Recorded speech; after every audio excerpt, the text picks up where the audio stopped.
एक बैंक कैसे साबित कर सकता है कि पैसा उनका है? मैं एक टॉप टियर लॉयर था जिसका विन रेट कमाल का था। एक बुरे दिन मैं अपने अपोनेंट को जेल भेज सकता था। एक नॉर्मल दिन मैं अपोनेंट और उसके वकील दोनों को जेल भेज सकता था। एक खास दिन पर गैवल पकड़े हुए जज भी नहीं बचता। लेकिन फिर एक एक्सीडेंट ने मुझे एक पैरेलल दुनिया में पहुंचा दिया। इस दुनिया में मैं एक थर्ड रेट डिवोर्स लॉयर हूं। ग्रेजुएशन के 2 साल बाद मैंने 5 केस लिए और 4 हार गया। यहाँ आने के बाद से मुझे एक भी केस नहीं मिला है। आधे महीने से जैसे ही मैं हार मानकर करियर बदलने वाला था, एक बुजुर्ग कपल लॉ फॉर्म में आते हैं। इससे पहले कि मैं उन्हें ग्रीट करने के लिए खड़ा होता, वो बुजुर्ग आदमी सीधे अपनी बात पर आ जाते हैं। उनके बेटे पर बैंक लूटने का इल्ज़ाम है और उन्हें उसे बचाने के लिए एक वकील चाहिए। उम्मीद है कोई ऐसा मिले जो उसकी सज़ा कम करवा सके। मेरा दिल जोश से धड़कने लगता है। बैंक रॉबरी का मतलब क्रिमिनल केस। ऐसे केसेस बहुत मुश्किल माने जाते हैं, लेकिन इस फर्म का नाम बनाने के लिए मुझे यही चाहिए। तो मैंने उन बुजुर्ग आदमी से पूरा केस समझाने को कहा। हुआ ये था, वो बुजुर्ग आदमी गंभीर रूप से बीमार हो गए और उन्हें हॉस्पिटल ले जाया गया। उन्होंने अपने बेटे को इलाज के लिए पैसे निकालने बैंक भेजा। पैसे उनके खुद के सेविंग्स अकाउंट से। क्योंकि वो अकाउंट होल्डर नहीं था, बैंक ने उससे बुजुर्ग आदमी का बेटा होने का सबूत मांगा। आईडी, हाउस होल्ड रजिस्ट्रेशन और क्रिटिकल कंडीशन नोटिस होने के बावजूद उन्होंने मना कर दिया। बैंक स्टाफ अपनी बात पर अड़ा हुआ था। बुजुर्ग आदमी को खुद आकर वेरीफाई करना होगा, वरना पैसे नहीं मिलेंगे। लेकिन वो बुजुर्ग आदमी तो आईसीयू में जिंदगी और मौत से लड़ रहे थे। वो कैसे आते? वो कैसे कुछ भी साबित करते? इस बहस के बीच कुछ लुटेरे बैंक में घुस आए। एक लुटेरे को पता चला कि बेटे को अपने पिता की जान बचाने के लिए पैसों की जरूरत है। बिना सोचे समझे उस लुटेरे ने उसे लूटे हुए पैसों का एक हिस्सा दे दिया। बेटा लाचार और बेबस पैसे लेकर सीधा हॉस्पिटल चला गया। बाद में जब गैंग पकड़ा गया तो बेटे को साथी मान लिया गया, क्योंकि उसने पैसे लिए थे। उसे बड़ी चोरी का दोषी ठहराया गया और 20 साल की जेल की सजा सुनाई गई। बुजुर्ग आदमी ने अपील की, लेकिन दूसरी सुनवाई में भी वही फैसला बरकरार रखा गया। अब हम फाइनल ट्रायल स्टेज पर है। एक बार आखिरी फैसला आ गया तो कोई अपील नहीं होगी। केस हमेशा के लिए बंद हो जाएगा। जब बुजुर्ग आदमी दूसरी सुनवाई का जिक्र करते हैं तो उनका गुस्सा भड़क जाता है। वो वकील साउथ के एक टॉप फर्म से आया था। एक एलीट क्रिमिनल डिफेंस अटर्नी होने का दावा किया और 1,88,000 फीस मांगी। फिर कोर्ट में उसने सिर्फ 3 बातें कहीं, ओके, यस, और हम जज का फैसला मानते हैं। बुजुर्ग आदमी ये याद करके गुस्से से कांपने लगते हैं। उनकी पत्नी मार्गरेट जल्दी से हैरल्ड की पीठ थपथपाती हैं। अटर्नी, इस केस पर लोगों का बहुत ध्यान गया है। हमने सुना है कि फाइनल ट्रायल लाइव स्ट्रीम हो सकता है। अब हमें बड़ी फर्म्स पर भरोसा नहीं है। हम बहुत सी छोटी फर्म्स में गए, लेकिन कोई केस लेने को तैयार नहीं है। केस हाई प्रोफाइल है और लाइव स्ट्रीम फॉर्मेट के साथ मैं बहुत खुश हूं।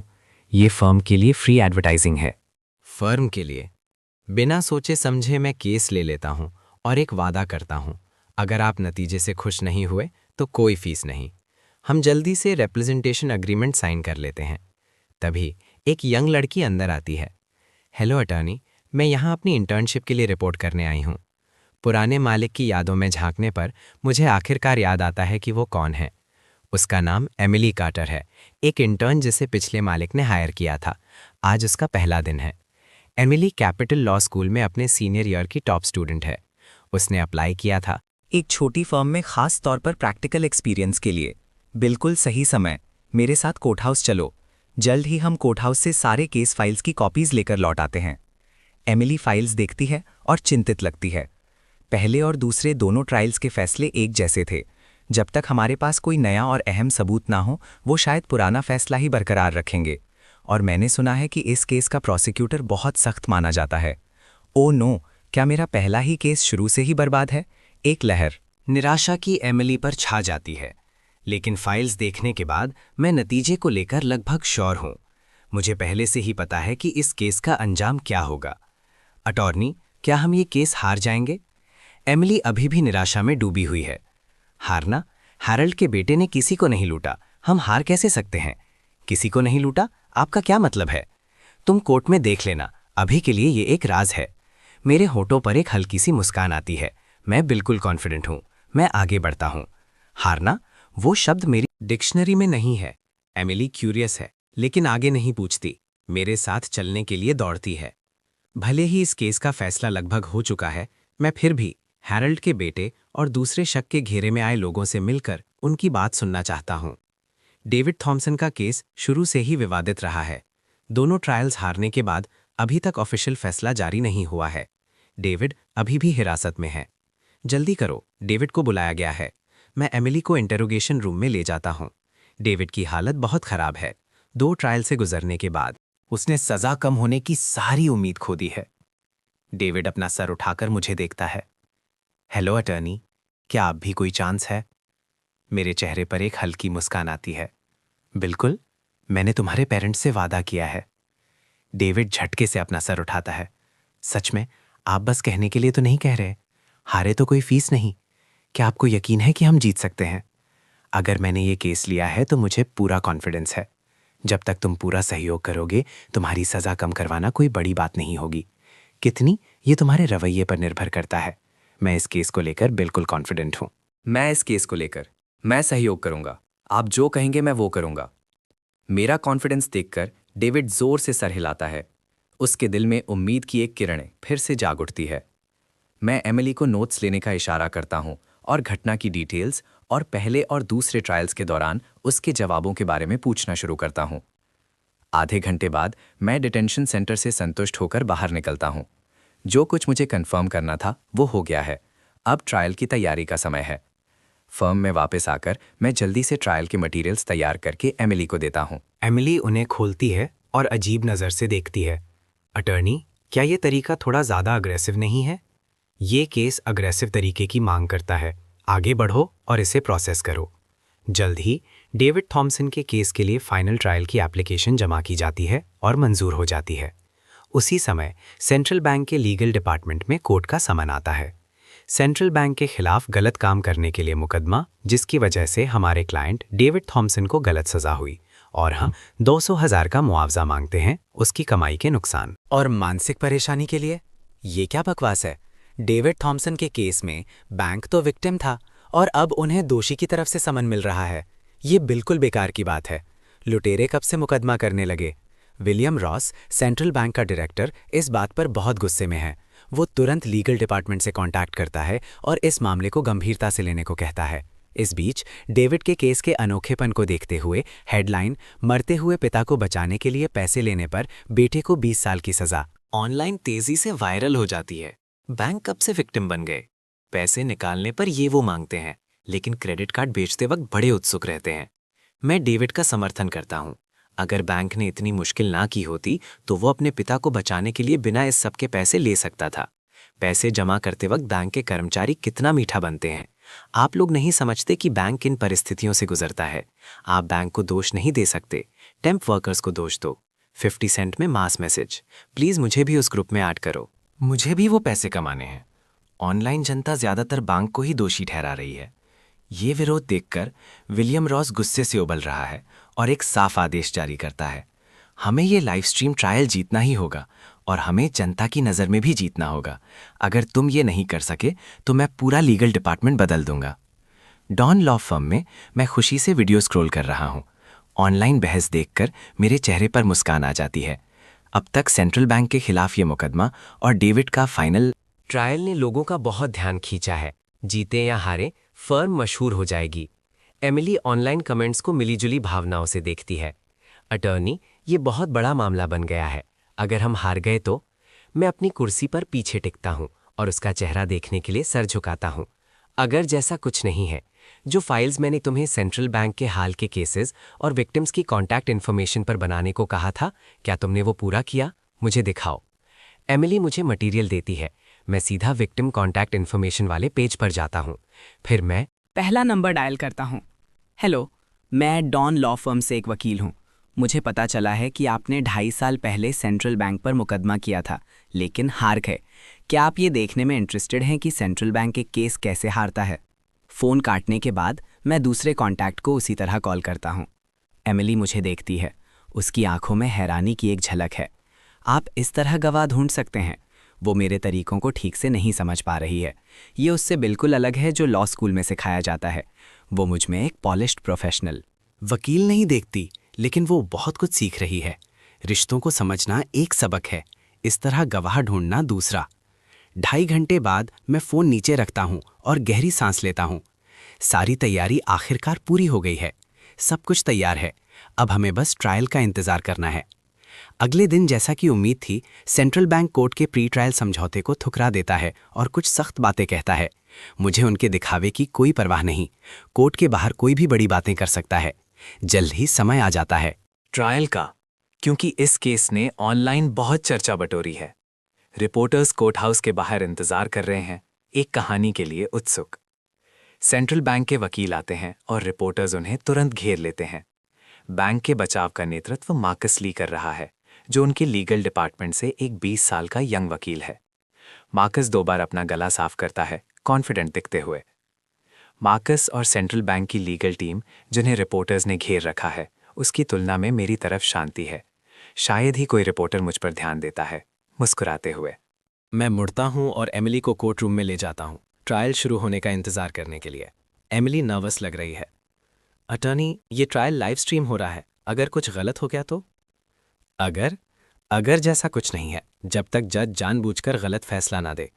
और अगर ऐसा होता है तो ये केस और भी बड़ा हो जाएगा। मैं मुस्कुराता हूँ, एमिली को चिंता ना करने का इशारा करते हुए। इस पैरेलल दुनिया में कानून को बहुत गंभीरता से लिया जाता है। कानून की सच्ची पवित्रता है। कानून के सामने सब बराबर हैं। जजेस आमतौर पर कानून को उसके प्रावधानों के अनुसार सख्ती से लागू करते हैं। मैंने इस ट्रायल के लिए प्रिसाइडिंग जज और पैनल पर पहले ही रिसर्च कर ली है। प्रिसाइडिंग जज हैं जज पट्रिशिया जियाओ, म्यूनिसिपल कोर्ट की वाइस प्रेसिडेंट। उनके पास लीगल रिसर्च का लंबा अनुभव है, सालों का कोर्टरूम एक्सपीरियंस है और उन्होंने सैकड़ों ट्रायल्स की अध्यक्षता की है, जिनके फैसले हमेशा सही और तर्कसंगत रहे हैं। मुझे गलत व्यवहार की कोई चिंता नहीं है। जज जियाओ अपने निष्पक्ष फैसलों के लिए मशहूर हैं। एक बार जब दोनों लीगल टीम्स बैठ जाती हैं तो कोर्ट क्लर्क पढ़ना शुरू करता है। कोर्ट रूम के नियम। कोर्ट रूम में शांति और अनुशासन बनाए रखने के लिए निम्नलिखित नियम पढ़े जा रहे हैं। 1. सभी पक्ष, उनके वकील और दर्शक प्रिसाइडिंग जज के निर्देशों का पालन करेंगे। 2. जब जुडिशियल पैनल कोर्ट रूम में प्रवेश करे और जब प्रिसाइडिंग जज कोर्ट का फैसला सुनाए तो सभी मौजूद लोग खड़े हो जाएंगे। इसे पढ़ने के बाद प्रिसाइडिंग जज और पैनल अब प्रवेश करेंगे। सभी खड़े हो जाएं। जज जियाओ और 2 पैनल जजेस कोर्ट रूम में आते हैं। गैवल बजता है। कोर्ट की कार्यवाही शुरू होती है। इस दौरान बाहर कोर्ट रूम की लाइव स्ट्रीम शुरू हो जाती है। बहुत से लोग देखने के लिए ट्यून इन कर रहे हैं। सेंट्रल बैंक के लीगल ऑफिस में डायरेक्टर विलियम रॉस और लीगल डिपार्टमेंट के director Vincent Shaw live stream देख रहे हैं। विलियम ऊपर देखता है। विंसेंट, शुरू हो गया क्या? बस अभी शुरू हुआ है। लाइव स्ट्रीम में पहले से ही सैकड़ों व्यूअर्स हैं। हमारा लीगल डिपार्टमेंट ये केस नहीं हार सकता, समझे? विंसेंट मुस्कुराते हुए सर हिलाता है। डायरेक्टर रॉस, चिंता ना करें, हमारी लीगल टीम ये केस आराम से जीतेगी। विलियम सर हिलाता है। ये ट्रायल लाइव स्ट्रीम हो रहा है और ऑनलाइन मीडिया में इसकी काफ़ी कवरेज है। सेंट्रल बैंक पर बहुत दबाव है। अगर वो ये ट्रायल हार जाते हैं तो इससे सेंट्रल बैंक की रेप्यूटेशन को बहुत नुकसान होगा। विलियम बैंक के डायरेक्टर होने के नाते गंभीर परिणाम भुगतेगा। वो हार नहीं सकते। कोर्ट रूम में जानकारी वेरीफाई करने के बाद जज जाओ गैवल बजाती हैं। वादी अब तथ्य, आधार और अपील की मांग बता सकता है। मैं वकील की टेबल पर बैठा हूँ, ये जानते हुए कि अहम पल आ गया है। मैं अपने हमारी मांगें सीधी थीं। पहला, हम पहले और दूसरे ट्रायल के फैसलों को नहीं मानते। हमारे क्लाइंट ने कोई जुर्म नहीं किया, फिर भी उस पर लूट का झूठा इल्ज़ाम लगाया गया है। हम दोनों ट्रायल्स के फैसलों को पलटने और पुराने फैसलों को रद्द करने की अपील करते हैं ताकि हमारे क्लाइंट को बेगुनाह साबित किया जा सके। दूसरा, हम मांग करते हैं कि डिफेंडेंट सेंट्रल बैंक हमारे क्लाइंट को मुआवजा दे। सेंट्रल बैंक की गलत जजमेंट के कारण हमारे क्लाइंट को 20 साल की गलत जेल की सज़ा हुई। वो लंबे समय से हिरासत में है। हम 200,000 का मुआवजा चाहते हैं। ये रकम सोच समझ कर निकाली गई है, ये ज़्यादा नहीं है। तीसरा, सेंट्रल बैंक ने हमारे क्लाइंट की रेप्यूटेशन को बहुत नुकसान पहुंचाया है। हम मांग करते हैं कि सेंट्रल बैंक सभी ऑनलाइन प्लेटफॉर्म्स पर कम से कम 20 दिनों तक सार्वजनिक रूप से माफ़ी मांगे। चौथा, हम मांग करते हैं कि सेंट्रल बैंक के एग्जीक्यूटिव्स सार्वजनिक रूप से तथ्यों को साफ करें, न सिर्फ हमारे क्लाइंट को बेगुनाह साबित करने के लिए, बल्कि सेंट्रल बैंक में ऐसे ही बर्ताव का शिकार हुए अन्य सभी पीड़ितों से भी माफी मांगे। कोर्ट में बिल्कुल शांति छा जाती है। सब हैरान दिख रहे हैं। क्या ये मुकदमे की मांग सच्ची है? वो ना सिर्फ पहले और दूसरे ट्रायल के फैसलों को पलटने की मांग कर रहा है, बल्कि वो ये भी दावा कर रहा है कि दोषी बेगुनाह है और उसे पूरी तरह से बरी करना चाहता है। ठीक है, चलो ये भी मान लिया, लेकिन उसके ऊपर से वो सेंट्रल बैंक से मुआवजा मांग रहा है। रुको, तुम एक आरोपी लुटेरे का केस लड़ रहे हो और तुम बैंक से अपने क्लाइंट को 2 लाख देने को कह रहे हो। क्या तुम उन्हें फिर से लूटने का प्लान बना रहे हो, या ये बस एक प्राइस टैग के साथ लूट है? इसके मुकाबले तीसरी और चौथी मांगे तो बच्चों का खेल है, उनका जिक्र करना भी बेकार है। कोर्ट रूम के बाहर लाइव स्ट्रीम देख रहे लोग न सिर्फ आम दर्शक, बल्कि कुछ कोर्ट के कर्मचारी और प्रैक्टिस कर रहे वकील भी हैरान हैं।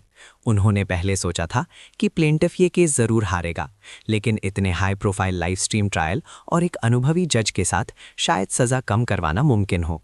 ये भी एक तरह की जीत होती, लेकिन ऐसी मांगे करना। ये क्या है, एक विश लिस्ट? ख्वाहिशें भी इतनी बड़ी नहीं होती। जीते या हारें, ये मुकदमे की मांग बिल्कुल अनोखी है। ये शायद लीगल हिस्ट्री में एक क्लासिक केस के रूप में दर्ज हो जाए। ये मुकदमे की मांग, एक ख्वाहिश भी इतनी हिम्मत वाली नहीं होती। भगवान बुद्धा भी ये पूरी नहीं कर सकते। अभी मत हंसो, सुनते हैं प्रोफेसर लो क्या सोचते हैं। प्रोफेसर रॉबर्ट स्टोन थोड़ा सा सर हिलाते हैं। अगर उसने ये मांगे की हैं तो उसके पास इसके लिए ज़रूरी तथ्य भी होंगे। इस वकील की मांगे अजीब लगती हैं, लेकिन असली नतीजा इस पर निर्भर करेगा कि वो क्या सबूत पेश करता है। अगर उसके पास कोई रेलेवेंट सबूत नहीं है तो ये झूठे बयान होंगे, मतलब झूठी गवाही। एक वकील होने के नाते उसे ऐसी गलती नहीं करनी चाहिए।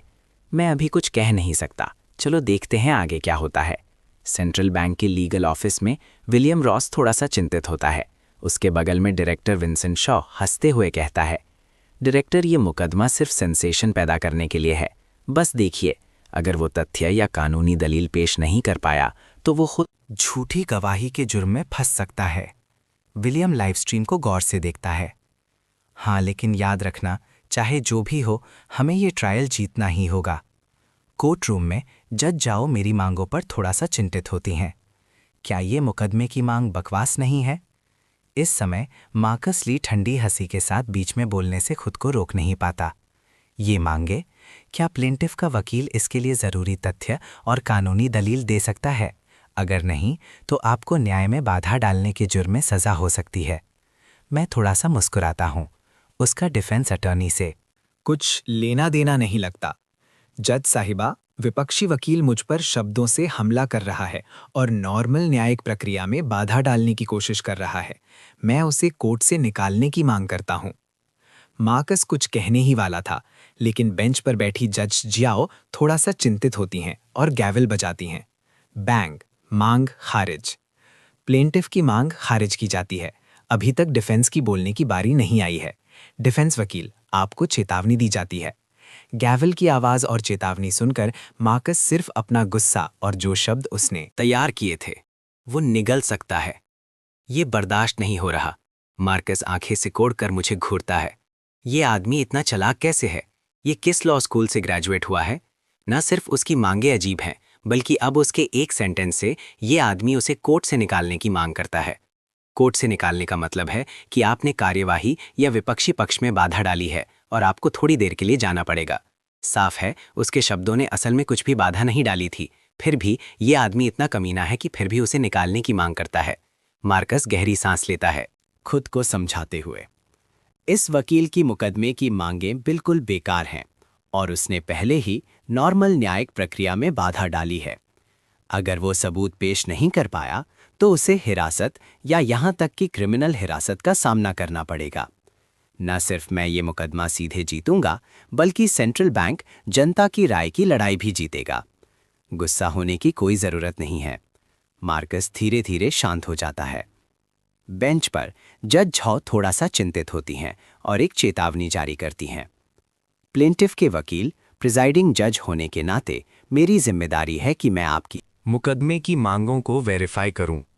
अगर आपके पास अपनी दलीलों के लिए कोई तथ्य या कानूनी आधार नहीं है, तो क्रिमिनल कानून के अनुसार कोर्ट में झूठी गवाही देने पर झूठे मुकदमे के लिए आप पर केस चलेगा और कानून के अनुसार क्रिमिनल जिम्मेदारी तय की जाएगी।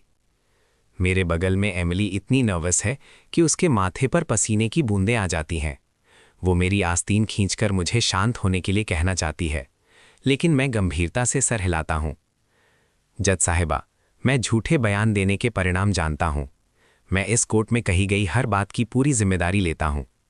एक लहर गुदगुदाहट की कोर्ट रूम में उठती है। Bang bang.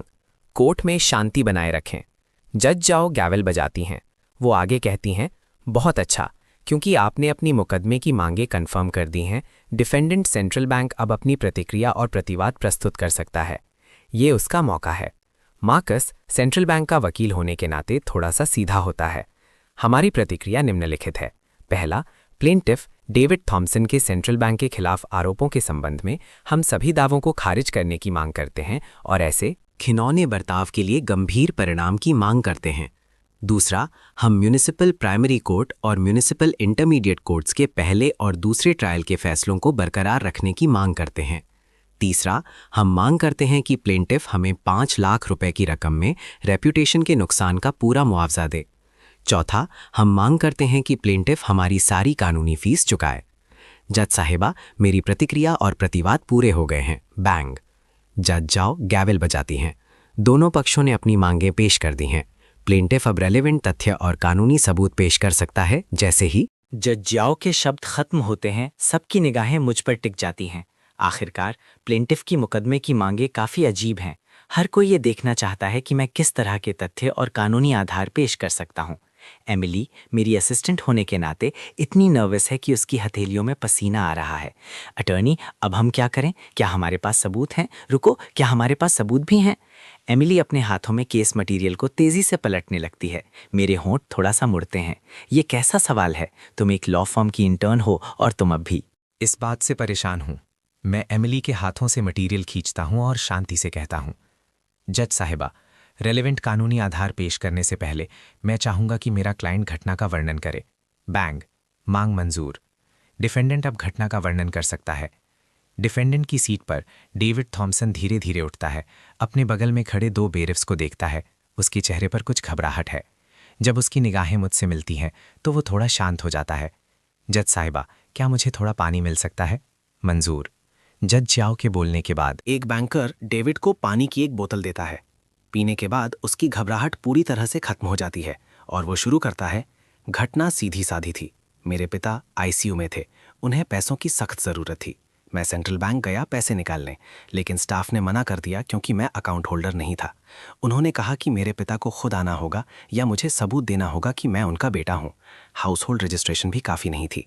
मुझे याद है जब मैं बैंक स्टाफ से बहस कर रहा था तो एक लुटेरों का ग्रुप अचानक अंदर घुस आया और बैंक लूट लिया। उन लुटेरों में से एक ने मुझे फर्श पर रोते हुए देखा। उसने मुझे लूटे हुए पैसों का एक हिस्सा दे दिया। फिर मैं पैसे लेकर हॉस्पिटल गया बिल्स चुकाने के लिए। मैंने अपना हाथ उठाया। जज साहिबा, मैं अपने क्लाइंट से कुछ डिटेल्स के बारे में सवाल करना चाहता हूँ। गैवल गिरता है। मंजूर, लेकिन आप केस के बाहर के मामलों के बारे में नहीं पूछ सकते या डिफेंडेंट की निजी सोच को प्रभावित नहीं कर सकते। जज जियाओ की इजाज़त मिलने के बाद मैं पूछता हूँ, डिफेंडेंट, क्या तुमने लूट में हिस्सा लिया था?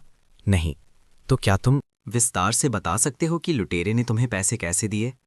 मुझे याद है एक छोटे कट का लुटेरा था जिसने मुझे फर्श पर सिर पकड़कर रोते हुए देखा। उसने मुझे कायर कहा मैं इतना डरा हुआ कैसे हो सकता हूँ।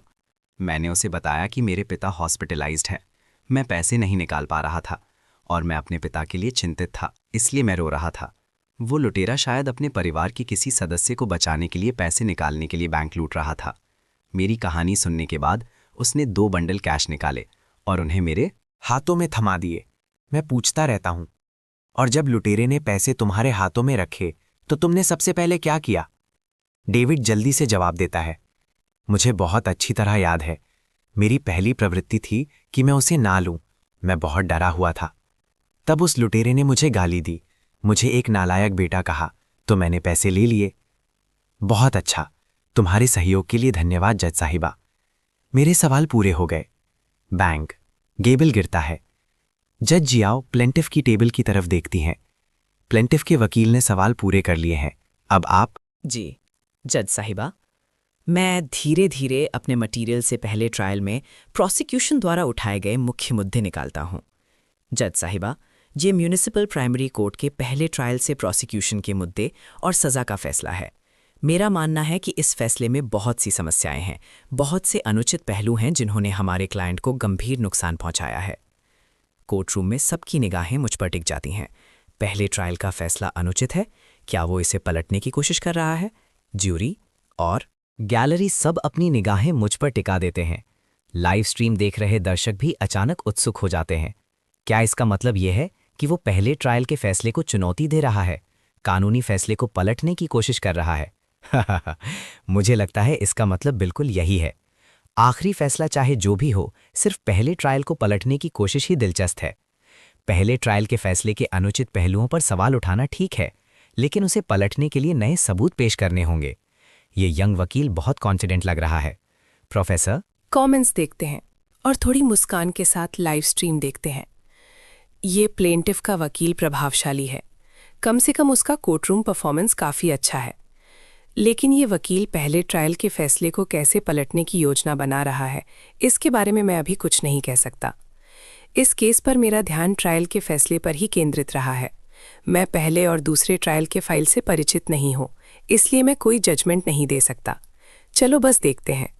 कोर्ट रूम में जज चाओ की भौहें थोड़ी सिकुड़ती हैं, उनका स्वर शांत है। इसके बारे में म्युनिसिपल प्राइमरी कोर्ट के पहले ट्रायल के फैसले के बारे में डिफेंडेंट के वकील को कौन से अनुचित पहलू लगते हैं? आप कानूनी प्रावधानों का इस्तेमाल करके विरोध कर सकते हैं। जी जज साहिबा, मैं सर हिलाता हूँ। ये हमारे क्लाइंट के लिए म्युनिसिपल प्राइमरी कोर्ट का सज़ा का फैसला है। पहला, म्युनिसिपल प्राइमरी कोर्ट ने आरोप लगाया कि हमारे क्लाइंट ने जानते हुए कि ये शक के घेरे में आए लोगों द्वारा बैंक से लूटे गए पैसे हैं, फिर भी उसने उन्हें लेना चुना। इसलिए कोर्ट ने फैसला सुनाया कि हमारे क्लाइंट का असली इरादा बैंक से पैसे लूटने का था और उसे एक साथी मानकर सजा दी। दूसरा, म्यूनिसिपल प्राइमरी कोर्ट ने इस तथ्य का इस्तेमाल किया कि हमारे क्लाइंट डेविड थॉम्सन ने शक के घेरे में आए लोगों से बात की थी और इससे इस बात की और पुष्टि हुई। हम इस फैसले के इन दो बिंदुओं को नहीं मानते। हमारे कारण निम्नलिखित हैं। पहला, हमारे क्लाइंट ने पहले ही साफ कर दिया है कि आगे का थोड़ा जटिल है। मैं हमारे क्लाइंट को डेविड थॉम्सन कहूंगा। पहला, डेविड ने साफ साफ कहा कि शक के घेरे में आए व्यक्ति ने खुद उससे पूछा कि वो बैंक में क्यों रो रहा था। उसकी हालत सुनने के बाद उस व्यक्ति ने खुद उसे अस्पताल में गंभीर रूप से बीमार पिता को बचाने के लिए पैसे दिए। इसके अलावा डेविड की शुरुआती मानसिक स्थिति चिंता और डर की थी, इसलिए डेविड का लूटने का कोई इरादा नहीं था। और तो और डेविड ने बताया कि उस व्यक्ति ने उसे गाली दी थी। उस स्थिति में उस व्यक्ति का डेविड को गाली देना साफ साफ डेविड के कार्यों से असंतुष्टि दिखाता है। मुख्य रूप से उस व्यक्ति के पास एक खतरनाक हथियार था और वो डेविड को कभी भी नुकसान पहुंचा सकता था। इस स्थिति में डेविड की जान की कोई गारंटी नहीं थी। हमारे कानूनी प्रावधानों के अनुसार डेविड दबाव में बचाव की शर्तों को पूरा करता है, इसलिए उस पर कोई क्रिमिनल जिम्मेदारी नहीं बनती। उपरोक्त दलीलों के आधार पर हम म्युनिसिपल प्राइमरी कोर्ट के फैसले के दूसरे बिंदु को नहीं मानते। इसलिए हम अपने क्लाइंट डेविड टॉम्सन के खिलाफ पहले और दूसरे दोनों ट्रायल के फैसलों को पलटने की मांग करते हैं। क्या? कोर्ट रूम में शोर मच जाता है। हर कोई मेरे द्वारा उठाए गए तेज तर्कों से हैरान है। उन पर ध्यान से विचार करने के बाद कुछ लोग मुझे प्रशंसा से देखते हैं। डेविड की आंखें भी चमक उठती हैं। मैं बेगुनाह हूं, अभी भी उम्मीद है। मैं जेल नहीं जाऊंगा। सेंट्रल बैंक हार सकता है। कमाल है, माँ और पापा ने इतना कमाल का वकील ढूंढा। एमिली भी लंबी सांस लेती है। वो मुझे काफ़ी प्रशंसा से देखती है। असल में इस केस को जीतने की उम्मीद है। कमाल है, मैंने सच में इस फर्म में आकर सही फैसला किया। इस बीच सेंट्रल बैंक के लीगल ऑफिस में विलियम रॉस का चेहरा भयानक रूप से काला हो जाता है। वो विंसेंट शॉ को ठंडी नज़र से घूरता है। डायरेक्टर शॉ, क्या आपने गारंटी नहीं दी थी कि हम जीतेंगे? अब ये क्या हो रहा है? विंसेंट जल्दी से एक झूठी मुस्कान लाता है। डायरेक्टर रॉस, चिंता ना करें, ये केस अभी ख़त्म नहीं हुआ है। उनके वकील में कुछ दम है, लेकिन हमारा लीगल डिपार्टमेंट सिर्फ तनख्वाह लेने के लिए नहीं बैठा है। इस वकील ने जो 2 बिंदु उठाए हैं वो सच में सही हैं, लेकिन पहले ट्रायल के फैसले में कई बिंदु थे। बाकी बिंदु सबसे महत्वपूर्ण है। विंसेंट पहले ट्रायल के फैसले की फाइल्स निकालता है। विलियम उन पर एक नज़र डालता है और ठंडे ढंग से हाँफता है। अब कोई दिक्कत नहीं होनी चाहिए। इस लाइव स्ट्रीम को ध्यान से देखते रहो। कुछ भी हो तो मुझे रिपोर्ट करो। ये मुझे परेशान कर रहा है। याद रखना, हम ये केस हार नहीं सकते। विलियम के ऑफिस से जाने के बाद विंसेंट गहरी सांस लेता है और अपने माथे का पसीना पोंछता है। विलियम की मौजूदगी ने उस पर काफ़ी दबाव डाला था। लीगल डिपार्टमेंट के डायरेक्टर होने के नाते वो इस केस के अंदर और बाहर सब कुछ जानता है। वो ज़रूर जीतेंगे। लेकिन जब उसने विपक्षी वकील को देखा तो विंसेंट के मन में अचानक एक ख्याल आया जिसे वो झटक नहीं पा रहा था। क्या होगा अगर वो जीत गए? होश में आते ही विंसेंट खुद को थप्पड़ मारता है। असंभव! एक अनजान छोटी फर्म और अनजान वकील कैसे जीत सकता है? कोर्टरूम में मैं जज जाओ को देखता हूं। जज साहिबा, हमारा बयान पूरा हो गया है। जज जाओ थोड़ा सा सर हिलाती हैं और मार्कस की तरफ देखती हैं। क्या सेंट्रल बैंक या प्रोसिक्यूशन को कुछ कहना है? मार्कस मुझे घूरता है, दांत पीसते हुए। ये वकील सच में कुछ है, सिर्फ पहले 2 बिंदुओं पर ध्यान दे रहा है और बाकी फैसले को पूरी तरह से नजरअंदाज कर रहा है। मार्कस अपना हाथ उठाता है। जज साहिबा, मेरे कुछ सवाल हैं। वो जज की तरफ इशारा करता है। जज जियाओ डिफेंस की तरफ मार्कस की तरफ देखती हैं। डिफेंस वकील कोर्ट में सवाल उठा सकता है। मार्कस गहरी सांस लेता है और पहले ट्रायल का फैसला निकालता है। वो उसे पास के एक कोर्ट क्लर्क को देता है। मैं उसे खारिज करने की मांग करता हूं। जब जज जियाओ उसे लेती हैं, वो गंभीरता से कहता है, डॉन लॉ फर्म के प्लेंटिफ के वकील ने अभी-अभी म्यूनिसिपल प्राइमरी कोर्ट के पहले ट्रायल के फैसले से अपनी असंतुष्टि जताई और उसके लिए कारण भी पेश किए। लेकिन प्लेंटिफ के वकील, आप चेरी पिकिंग कर रहे हैं, सिर्फ पहले 2 बिंदुओं पर ध्यान दे रहे हैं और बाकी को जानबूझकर नजरअंदाज कर रहे हैं। फैसले का तीसरा बिंदु यह है कि म्यूनिसिपल प्राइमरी कोर्ट ने निर्धारित किया कि डेविड थॉम्सन ये जानते हुए कि पैसा बैंक की संपत्ति है, फिर भी उस संपत्ति का इस्तेमाल हॉस्पिटल के बिल्स चुकाने के लिए किया। डिफेंडेंट डेविड थॉम्सन ने अभी बहुत साफ-साफ कहा कि बैंक छोड़ने के बाद डेविड को कोई खतरा नहीं था, फिर भी उसने पैसे लेकर हॉस्पिटल जाना चुना। इस बिंदु के आधार पर हम ये निर्धारित कर सकते हैं कि ये डेविड का अपना व्यक्तिगत फैसला था, ना कि प्लेंटिफ के वकील द्वारा वर्णित दबाव की स्थिति। मैं प्लेंटिफ के वकील से पूछता हूं, जब आपके क्लाइंट को साफ-साफ पता था कि वो बैंक की संपत्ति है, तो उसने हॉस्पिटल जाना क्यों चुना, ना कि पुलिस को बुलाकर बैंक के पैसे सौंपना या सुरक्षित स्थान पर पहुंचने तक इंतजार करना और फिर पैसे लौटाना? ये दिखाता है कि पहले उसे पता था कि ये बैंक से लूटे गए पैसे हैं। बैंक से निकलते ही डेविड खतरे से बाहर था और अब दबाव में बचाव की शर्तों को पूरा नहीं करता था। इन दोनों कारकों को मिलाकर क्या इसका मतलब ये नहीं कि अपने पिता को बचाने के लिए बैंक के लूटे गए पैसों का इस्तेमाल किया गया? बिल्कुल, मैं समझता हूं कि ये मानव स्वभाव है। मैं डेविड की भावनात्मक चिंता और अपने पिता के लिए प्यार से इनकार नहीं करता, लेकिन तथ्यों और कानूनी दृष्टिकोण से डेविड के खिलाफ फैसले में कोई समस्या नहीं है। मार्कस की बात खत्म होने के बाद वो मेरी तरफ देखता है। वो आखिरी हिस्सा अनुमानित था। वो जानता है कि इस केस ने काफी जनता की राय पैदा की है, इसलिए जनता की धारणा का ध्यान रखना होगा। जज जाओ थोड़ा सा सर हिलाती हैं।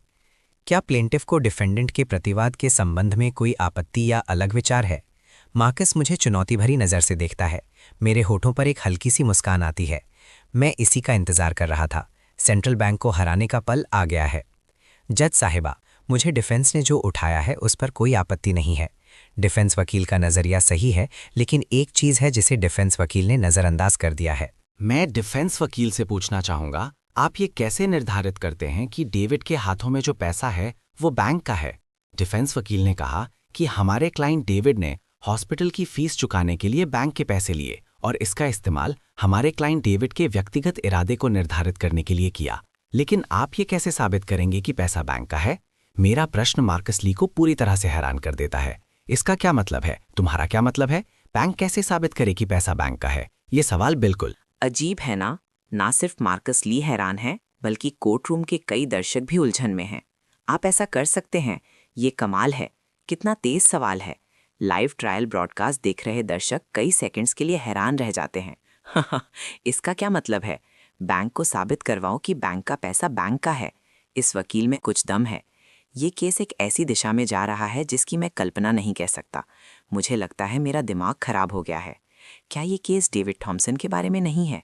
क्या ये डेविड की सजा कम करने पर केंद्रित नहीं होना चाहिए? बैंक को तो हमला करना चाहिए। अब डेविड का वकील इतना आक्रामक क्यों हो रहा है? पता नहीं, लेकिन ये ट्रायल दिलचस्प है। इसे देखकर सच में मजा आ रहा है। मैं सच में नहीं समझ पा रहा हूं। चलो सुनते हैं प्रोफेसर स्टोन बाद में क्या कहते हैं। कोर्ट रूम में मेरे जटिल सवाल ने मार्कस ली को पूरी तरह से चुप करा दिया है। एक पल के लिए वो समझ नहीं पा रहा कि मैं क्या सोच रहा हूँ। सवाल करने के दृष्टिकोण से मेरा सवाल सच में बेजोड़ है, लेकिन तथ्यों के दृष्टिकोण से अगर लुटेरों ने बैंक से जो पैसा लूटा वो बैंक का नहीं है, तो क्या वो आसमान से गिरा था? एमिली कार्टर मुझे सोच समझ कर देखती है, जैसे उसे कुछ समझ आने लगा हो। जज पैट्रिशिया जियाओ अपना गैवल बजाती हैं और मुझे शांति से देखती हैं। क्या प्लेंटिफ के वकील के पास इस दावे का समर्थन करने के लिए सबूत या कानूनी आधार है? जी जज साहिबा, मैं पहले ट्रायल के रिकॉर्ड से एक डॉक्यूमेंट निकालता हूं जज साहिबा। ये पहले ट्रायल के दौरान प्रोसिक्यूशन द्वारा प्रदान किया गया सबूत है। प्रोसिक्यूशन द्वारा जमा किए गए सबूत के अनुसार उस समय बैंक में अफरा तफरी मची हुई थी। लुटेरों ने न सिर्फ बैंक से पैसे लूटे, बल्कि उन्होंने बैंक में लेन देन कर रहे ग्राहकों को भी लूटा और सब कुछ बोरिया में मिलाकर रख दिया। सर्वेलेंस फुटेज के अनुसार जिस लुटेरे ने डेविड को पैसे दिए थे, उसने बोरियों से बेतरतीब 2 बंडल कैश निकाले। इन 2 बंडल कैश को ये नहीं कहा जा सकता कि ये बैंक से लूटे गए पैसे हैं या उन ग्राहकों से लिए गए हैं जिन्होंने पहले ही अपने पैसे निकाल लिए थे और जाने की तैयारी कर रहे थे। बैंक ये कैसे साबित करेगा कि ये पैसा बैंक का है? अगर वो साबित नहीं कर सकते तो बैंक ये स्थापित नहीं कर सकता कि मेरे क्लाइंट ने बैंक लूटने में हिस्सा लिया था। ये पैसा सच में लूट से हासिल किया गया था, लेकिन मेरे क्लाइंट ने नहीं लूटा था। लुटेरे ने पैसा मेरे क्लाइंट को दिया था। ज्यादा से ज्यादा मेरा क्लाइंट गलत तरीके से धन हासिल करने का दोषी है। कोर्ट रूम में हर कोई पूरी तरह से उलझन में दिखता है। आप सच में इस तरह से दलील दे सकते हैं? जज पैट्रिशिया जियाओ थोड़ा सा चिंतित होती हैं। कई सालों तक प्रिसाइडिंग जज के रूप में सेवा करने के बाद उन्होंने सैकड़ों केसेस की देखरेख की है। इस बार डेविड टॉमसन के लूट के केस का बहुत बड़ा सामाजिक प्रभाव है, इसीलिए कोर्ट के प्रेसिडेंट ने उन्हें प्रिसाइडिंग जज नियुक्त किया है। लेकिन ये पहली बार है जब उन्हें एक ऐसे केस का सामना करना पड़ा है जिसकी प्रक्रिया इतनी उलझी हुई है और इतने अजीब सवाल हैं। वो बैंक की तरफ देखती हैं। क्या बैंक के पास प्लेंटिफ के वकील के सवाल का खंडन करने के लिए कोई सबूत है? मार्कस ली इस समय बिल्कुल गुस्से में है। कब से? एक बैंक को ये साबित करना पड़ रहा है कि बैंक का पैसा बैंक का है। मार्कस ली सच में जोर से गाली देना चाहता है, लेकिन उसे पहले ही एक बार चेतावनी मिल चुकी है। अगर मामला गंभीर हुआ तो उसे ट्रायल से निकाल दिया जाएगा। कोई और विकल्प ना होने पर वो खुद को शांत करने पर मजबूर करता है। वो अपना हाथ उठाता है और बोलता है, जज साहिबा, मैं विपक्षी वकील की दलील पर आपत्ति जताता हूं। जब ग्राहक बैंक के अंदर होते हैं तो बैंक का अधिकार और जिम्मेदारी है कि उनकी सुरक्षा और निजता सुनिश्चित करे। बैंक के ग्राहक अभी तक बैंक से बाहर नहीं गए थे, तो स्वाभाविक रूप से पैसा बैंक की जिम्मेदारी माना जाता है, क्योंकि बैंक को लूटे गए ग्राहकों के पैसे के नुकसान के लिए प्राथमिक या पूरी जिम्मेदारी उठानी पड़ेगी। जिम्मेदारी के बंटवारे के अनुसार अगर ग्राहकों ने बैंक प्रेमिसेस नहीं छोड़ा है तो पैसा स्वाभाविक रूप से बैंक का ही गिना जाएगा।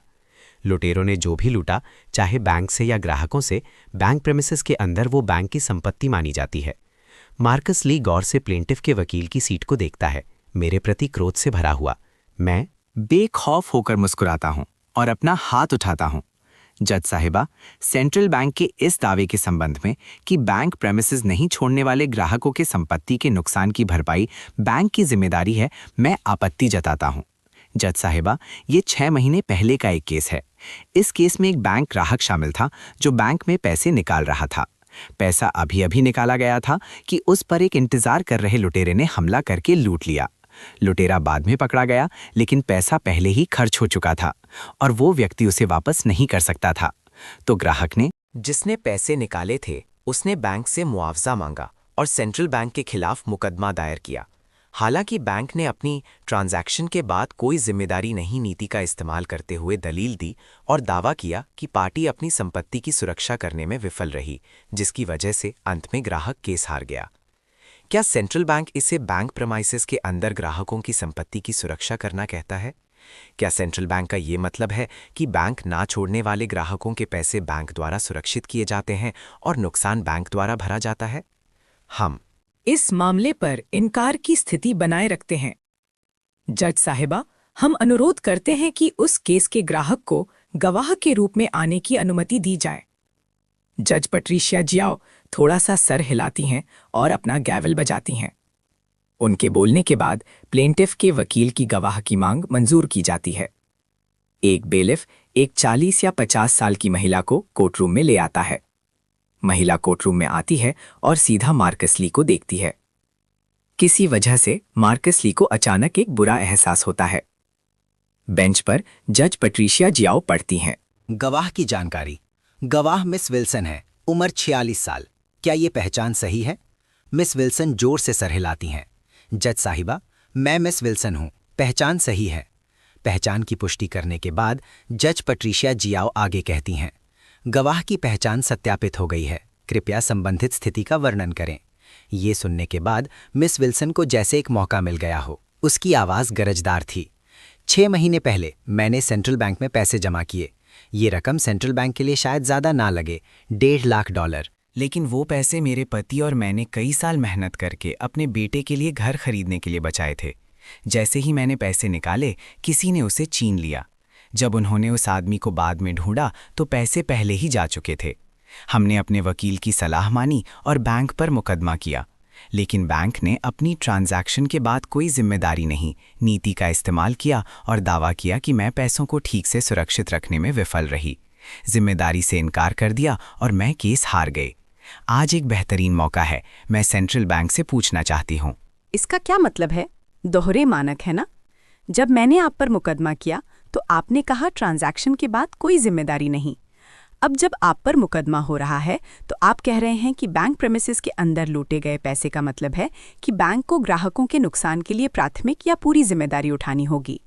और जिम्मेदारी के बंटवारे के अनुसार अगर ग्राहकों ने बैंक प्रेमिसेस नहीं छोड़ा है तो पैसा स्वाभाविक रूप से बैंक का ही गिना जाएगा। तो क्या आपको मेरे मेहनत के पैसे वापस नहीं करने चाहिए? बताओ, क्या आपको नहीं करने चाहिए? मिस विल्सन पहले शांति से सुनती हैं, लेकिन धीरे धीरे उत्तेजित हो जाती हैं और अंत में काफी सख्त गालियां देने लगती हैं। बेलिफ उसे काबू करने की कोशिश करता है, लेकिन नहीं कर पाता। कोर्टरूम और लाइव स्ट्रीम के दर्शक चर्चा करने लगते हैं। इस तरह से देखें तो सेंट्रल बैंक सच में दोहरे मानक रखता है। एक तरफ शिकार होने का दावा करना, दूसरी तरफ अपराधी होना। सेंट्रल बैंक से पाला पड़ना बस बदकिस्मती है। मुझे नहीं लगता कि दूसरे बैंक इतने अजीब हैं। पता नहीं, लोग यहाँ कमेंट्स छोड़ सकते हैं कि कौन से बैंक से बचना है। कोर्टरूम में जज पैट्रिशिया जियाओ गवाह को अपने जज्बातों पर काबू खोते हुए देखती हैं और अपना गैवल बजाती हैं। प्लेंटिफ की गवाह को सलाह दी जाती है कि वो अपने जज्बातों पर काबू रखें। कोर्ट में डिफेंडेंट का अपमान करना अनुमत नहीं है, ये एक चेतावनी है। जज की आवाज़ सुनकर मिस विल्सन तुरंत अपने जज्बातों पर काबू पा लेती हैं। माफ़ कीजिए जज साहिबा, मैं कोर्ट में अपने जज्बातों पर काबू नहीं रख पाई, मैं माफ़ी मांगती हूँ। जज पैट्रिशिया जियाओ कोई भाव नहीं दिखाती। मिस विल्सन, प्लेंटिफ की गवाह, क्या आपने अपनी गवाही पूरी कर ली है? जज साहिबा, मैंने पूरी कर ली है। बेलिफ, प्लेंटिफ की गवाह को बाहर ले जाओ। मिस विल्सन के कोर्टरूम से जाने के बाद जज पैट्रिशिया जियो मार्कस ली की तरफ देखती हैं। प्लेंटिफ की गवाह के इस दावे के संबंध में कि सेंट्रल बैंक प्रेमिसेस के अंदर ग्राहकों की संपत्ति की सुरक्षा करने के अपने कर्तव्य को पूरा करने में विफल रहा। क्या डिफेंडेंट सेंट्रल बैंक उस समय की स्थिति का अतिरिक्त विवरण देना चाहता है? मार्कस ली अपनी मुट्ठियां कस लेता है, खुद को शांत करने पर मजबूर करता है।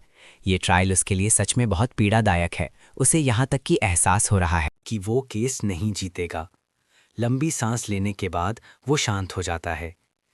जज साहिबा, प्लेंटिफ की गवाह ने अभी-अभी कोर्टरूम में सेंट्रल बैंक का अपमान किया है, इसलिए मुझे प्लेंटिफ की गवाह की मानसिक स्थिति पर संदेह है। इसलिए मेरा मानना है कि प्लेंटिफ की गवाह ने कोर्ट में जो कहा वो कोर्टरूम सबूत मानने के लिए पर्याप्त नहीं है।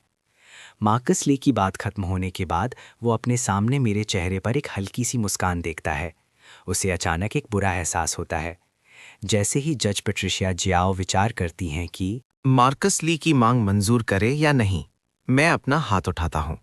जज पैट्रिशिया जियाओ ये देखती हैं और पूछती हैं, क्या प्लेंटिफ के वकील को कुछ कहना है? मैं थोड़ा सा मुस्कुराता हूं और अपने हाथ में डॉक्यूमेंट्स उठाता हूं। गौर से देखने पर लगभग 1 दर्जन पन्ने दिखते हैं। मार्कस ली मुझे उलझन से देखता है।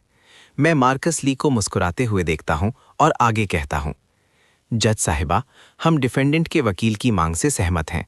हालांकि हमारे पास कई और गवाह हैं जो ये साबित कर सकते हैं कि सेंट्रल बैंक ने ग्राहकों की संपत्ति की सुरक्षा करने में विफल रहा है। मार्कस ली की भावनाएं कस जाती हैं। क्या तुम कभी रुकोगे? वो अपना आपा खो देता है। वो सच में अपना आपा खो देता है।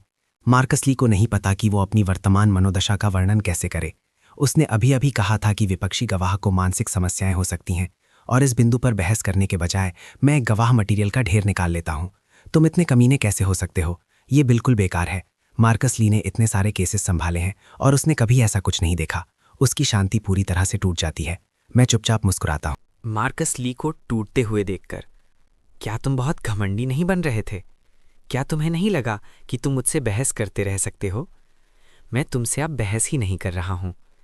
तुम कहते हो इस गवाह को मानसिक समस्याएं हो सकती हैं। दूसरों के बारे में क्या? उन सबको तो नहीं हो सकती है ना? आगे बढ़ो। क्या तुमने मुझे डॉन लॉ फर्म से नीचा नहीं दिखाया था, जो विवाह सलाह में माहिर है? विवाह सलाह में क्या गलत है? मैं अभी भी तुम्हें क्रिमिनल लिटिगेशन में पूरी तरह से खो सकता हूं। मैं थोड़ा सा मुस्कुराता हूं और आगे कहता हूं, जज साहिबा, हमारे पास जो सबूत हैं वो पर्याप्त रूप से ऐसी स्थितियों को दर्शाते हैं जहां बैंक ग्राहकों की संपत्ति की सुरक्षा करने में विफल रहा। इसलिए हम अनुरोध करते हैं कि डिफेंडेंट सेंट्रल बैंक के वकील की पिछली दलील खारिज कर दी जाए। थर्ड, जज पेट्रिशिया जियाओ अपना गैवल बजाती हैं। प्लेंटिफ द्वारा अनुरोध के लिए बताए गए कारण को अस्वीकार किया जाता है। आधार, बैंक का एक कानूनी दायित्व है कि वो ग्राहक संपत्ति की सुरक्षा करे। प्लेंटिफ द्वारा प्रस्तुत सबूत सार्वभौमिक प्रथा का प्रतिनिधित्व नहीं करते हैं। अनुरोध स्वयं स्वीकार किया जाता है। स्वीकार करने का आधार, डिफेंडेंट सेंट्रल बैंक। बैंक ग्राहक सुरक्षा सुनिश्चित करने के अपने दायित्व को पूरा करने में विफल रहा। जिस पल वो गैवल बजाती हैं, जज पेट्रिशिया जाओ ने साफ साफ अपने तर्क को समझा दिया है। हालांकि ट्रायल लाइव स्ट्रीम देख रहे कुछ दर्शक इसका मतलब नहीं समझ पा रहे हैं और सवाल उठाते हैं, प्रोफेसर स्टोन, इनकार और स्वीकार दोनों का क्या मतलब है? हाँ, मैं पूरी तरह से उलझन में हूँ। प्रोफेसर स्टोन, कृपया समझाएं। प्रोफेसर रॉबर्ट स्टोन थोड़ा सा मुस्कुराते हैं और जज पेट्रिशिया जाओ के फैसले को समझाते हैं।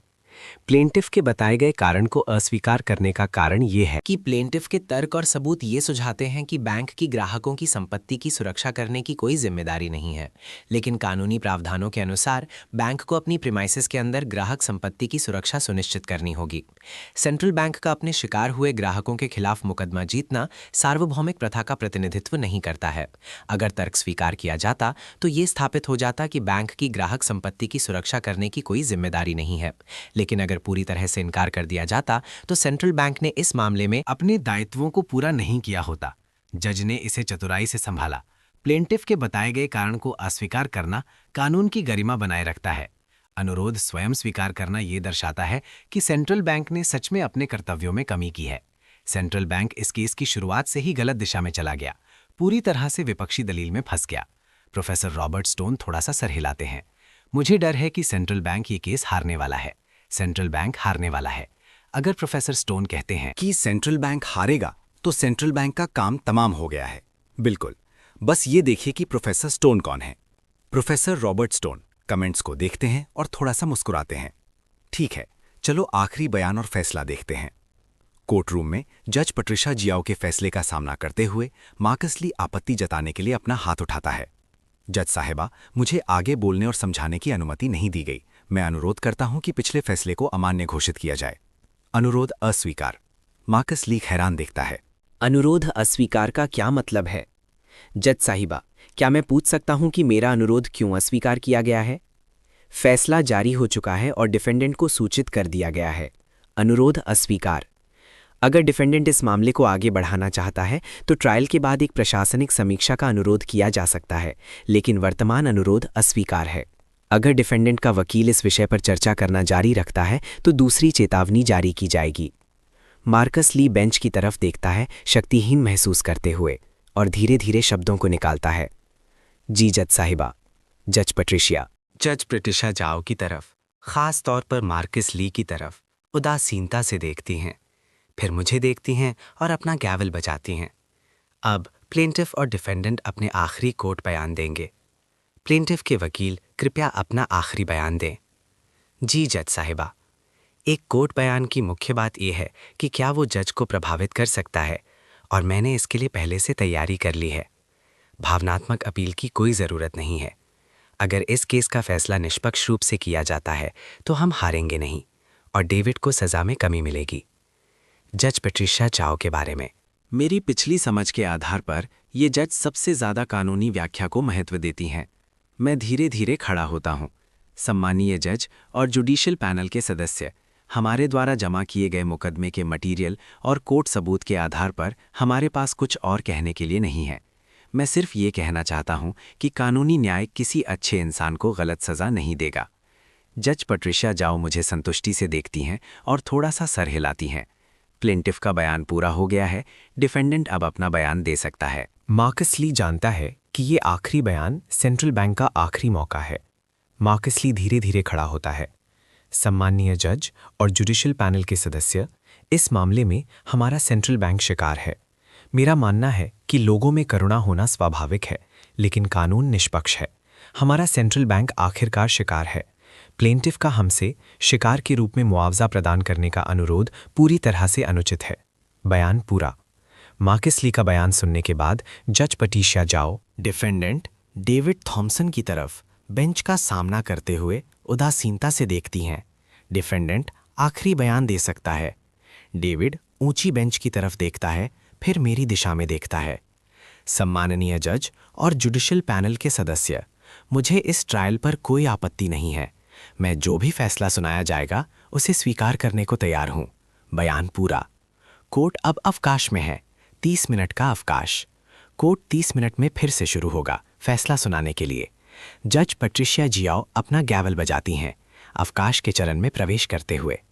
जिस पल जज जाओ अवकाश की घोषणा करती हैं, सभी कोर्टरूम के कर्मचारी खड़े हो जाते हैं। जब जज पट्रिशिया जाओ और 3 जुडिशियल पैनल के सदस्य ऊंची बेंच से निकलते हैं। अवकाश के दौरान सभी आखिरी फैसले के बारे में चिंतित हैं जो घोषित किया जाएगा। सिर्फ एक व्यक्ति अपवाद है, मैं। एमिली कार्टर की हथेलियों में पसीना आ रहा है। ये उसका पहला मौका है कि वो व्यक्तिगत रूप से एक ट्रायल में शामिल हुई है। उसने मेरे कोर्टरूम के तर्क भी देखे। हालांकि तर्क खत्म हो गए हैं, आखिरी फैसला अभी भी अज्ञात है, इसलिए वो बहुत नर्वस है। एमिली कार्टर मुझे उत्सुकता से देखती है। अटर्नी, क्या आप आखिरी ट्रायल के नतीजे के बारे में नर्वस नहीं हैं? ये एक बड़ा केस है और ये लाइव स्ट्रीम हो रहा है। मैंने सुना है कि इससे काफ़ी हुलचल हो रही है। क्या आप बिल्कुल चिंतित नहीं हैं? मेरे मुंह का कोना थोड़ा सा मुड़ता है। इतना नर्वस होने की ज़रूरत नहीं है। जो फैसला होना चाहिए वो होगा, जो नहीं होना चाहिए वो नहीं होगा। हम वो लोग नहीं हैं जिन्हें चिंता करनी चाहिए। अटर्नी ली को देखो, सेंट्रल बैंक के वकील के रूप में उन्हें हमसे कहीं ज़्यादा नर्वस होना चाहिए। एमिली कार्टर मार्कस ली की तरफ देखती है, जो उसकी दिशा में देख रहा है और कहने से नहीं रोक पाती। अटर्नी। मार्कस ली हमें देख रहा लगता है। मैं ऊपर देखता हूं और देखता हूं कि मार्कस ली मुझे गुस्से, अनिच्छा, घबराहट और विभिन्न नकारात्मक भावनाओं से भरी आंखों से घूर रहा है। मैं थोड़ा सा मुस्कुराता हूं। अटर्नी ली के बारे में चिंता मत करो, वो बस आंखों की एक्सरसाइज कर रहा है। इस बीच अवकाश के बाद 3 जुडिशियल पैनल के सदस्य, प्रिसाइडिंग जज और 2 पैनल के सदस्य इस मामले के संबंध में आखिरी विचार विमर्श करते हैं। क्या आप दोनों की कोई राय है? जज पट्रिशिया जाओ दूसरे पैनल के सदस्यों की तरफ देखती हैं। उनमें से एक बोलता है, प्लेंटिफ के इस दावे के संबंध में कि डेविड बेगुनाह है। पहले ट्रायल में 20 साल की कैद की सज़ा, दूसरे ट्रायल ने इसे बरकरार रखा। अगर हमारा आखिरी अपील का फैसला बहुत अलग होता है तो क्या इससे विवाद नहीं होगा? दूसरा पैनल का सदस्य सहमत होते हुए सर हिलाता है। जज पट्रिशिया जाओ थोड़ा सा चिंतित होती हैं। फैसला कानून पर आधारित है। हमें पहले और दूसरे ट्रायल का संदर्भ लेने की ज़रूरत नहीं है। तो चलो प्रिसाइडिंग जज के फैसले का पालन करते हैं। अंत में तीनों सहमत हो जाते हैं कि जज पेट्रिशिया जाओ को आखिरी फैसला लेने दें। कोर्टरूम में 30 मिनट जल्दी से बीत जाते हैं। इस केस को फॉलो करने वाले सभी लोग उत्सुकता से आखिरी फैसले का इंतजार कर रहे हैं। जैसे ही जज पेट्रिशिया जाओ और 3 जुडिशियल पैनल के सदस्य कोर्टरूम में प्रवेश करते हैं, सभी खड़े हो जाते हैं। कोर्टरूम में हर कोई खड़ा हो जाता है। मार्कस ली घबराहट से बेंच की तरफ देखता है। इस ट्रायल के परिणाम के बारे में उसे बिल्कुल भी कॉन्फिडेंस नहीं है और वो सिर्फ जज पेट्रिशिया जाओ द्वारा फैसला सुनाने का इंतजार कर सकता है। प्लेंटिफ की तरफ देखकर वो मेरी आरामदायक अभिव्यक्ति को देखता है और उसका दिल डूब जाता है। जज पेट्रिशिया जियो फैसले के दस्तावेज पकड़े हुए हैं और सबकी निगाहों के सामने धीरे धीरे बोलती हैं।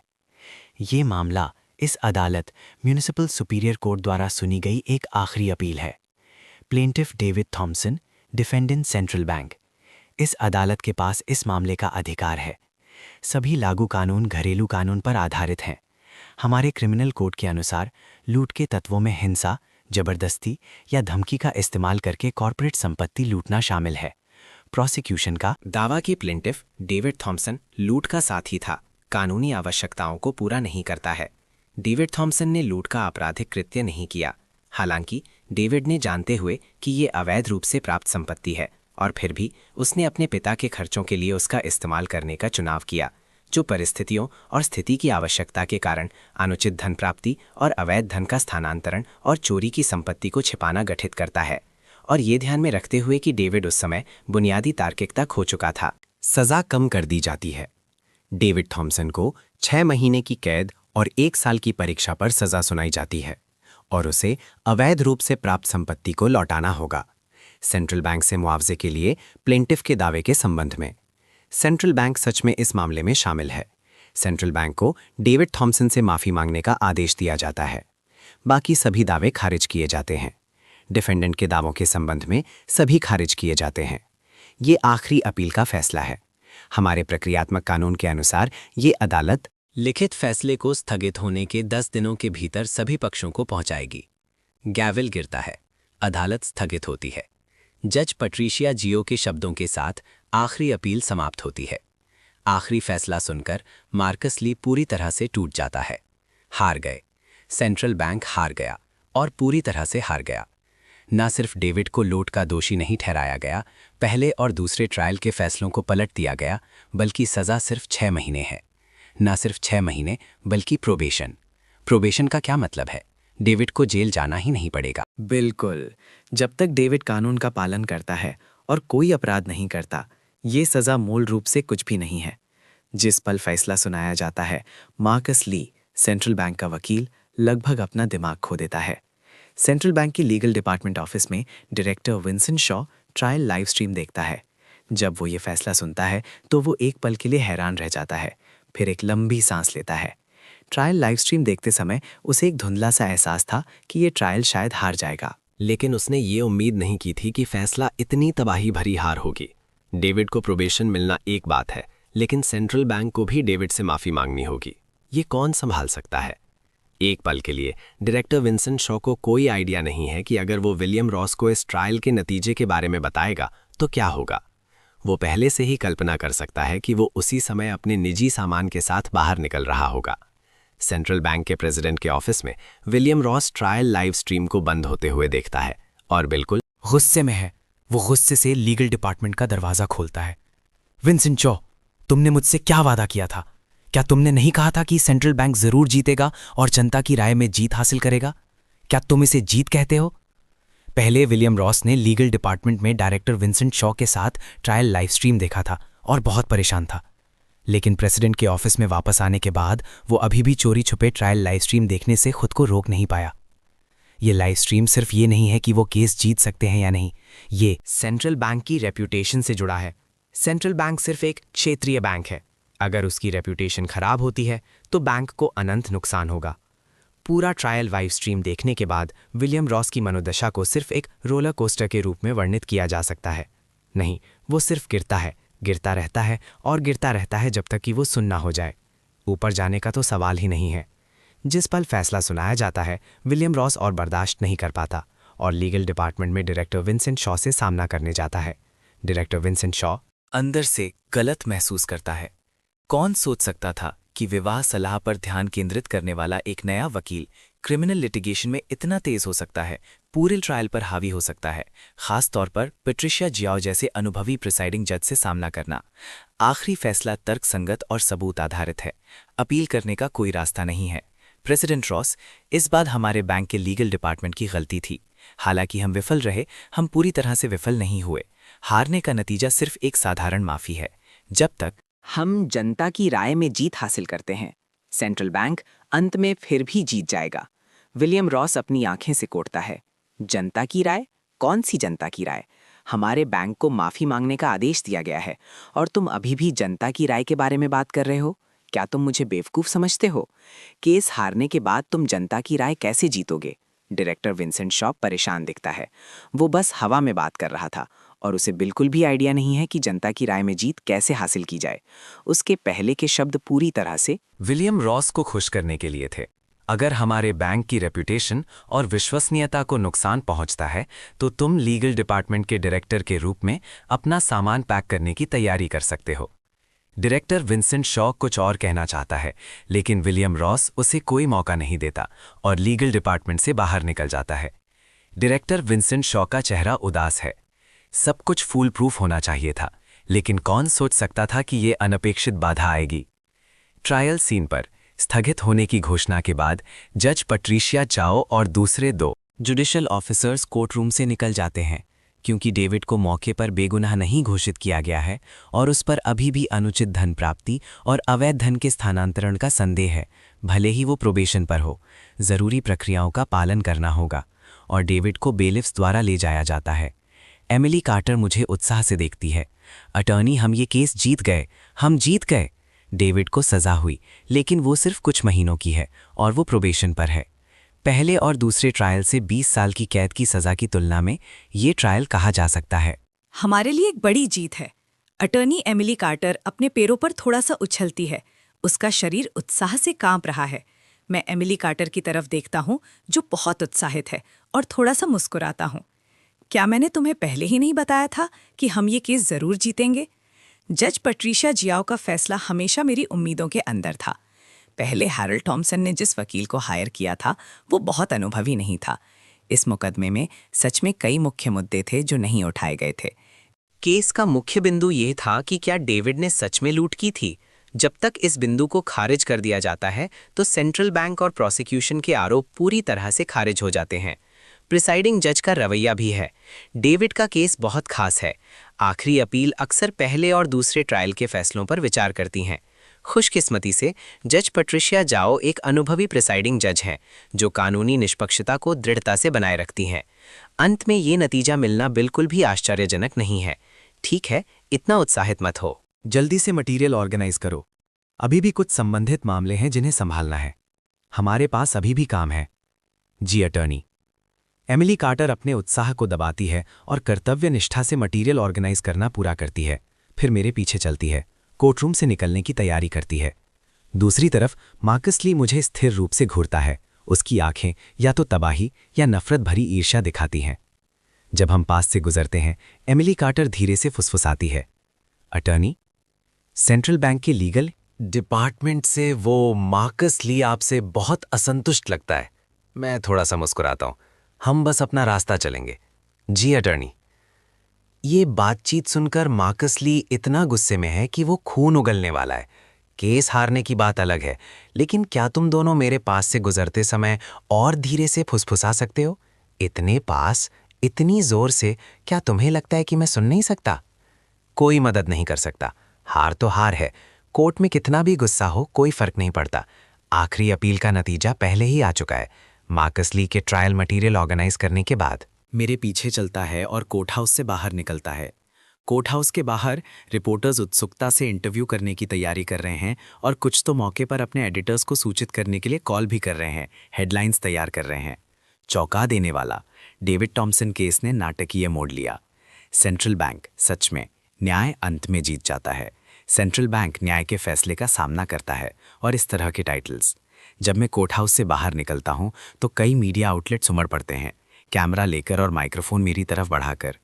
अटॉर्नी, इस बार कोर्ट में आपके मुकदमे की दलीलों पर आपके क्या विचार हैं? आपको बैंक को ये साबित करवाने का आइडिया कैसे आया कि बैंक का पैसा बैंक का है? अटॉर्नी, हम समझते हैं कि आपकी लॉ फर्म सिर्फ एक विवाह सलाह केंद्र है। आपने इस क्रिमिनल मुकदमे में इतना शानदार प्रदर्शन कैसे किया? रिपोर्टर्स को कैमरा लेकर और सवाल पूछते हुए मेरा पीछा करते देखकर मैंने अपना सूट थोड़ा सा ठीक किया। हालांकि हमारी फर्म एक विवाह सलाह केंद्र है, हमारे वकील क्रिमिनल, सिविल और आर्थिक विवादों में माहिर हैं और सभी तरह के कानूनी मामलों को संभालते हैं। इसीलिए हम ये केस जीते। अगर किसी को कानूनी प्रतिनिधित्व की जरूरत है तो कृपया पहले डॉन लॉ फर्म पर विचार करें। इस विज्ञापन के बाद मैं जल्दी से एमिली कार्टर के साथ वहां से निकल जाता हूं। सीन पर सिर्फ सेंट्रल बैंक के कर्मचारी ही रह जाते हैं। इस समय कुछ मीडिया आउटलेट्स को एक नई कहानी का अंदाजा हो जाता है और वो कैमरा लेकर मार्कस ली के पास जाते हैं। अटॉर्नी ली, ट्रायल से पहले इतना कॉन्फिडेंट होने के बाद अंत में एक अनजान लॉ फर्म से हारने पर आपको कैसा लग रहा है? आपने कहा था कि सेंट्रल बैंक की जीतने की संभावना का मतलब है कि हमें चिंता करने की जरूरत नहीं है। क्या आपको पहले से ही दिल में पता था कि सेंट्रल बैंक का हारना तय है? अटर्नी ली, क्या आपके प्लेंटिफ के वकील के साथ कोई आर्थिक संबंध है?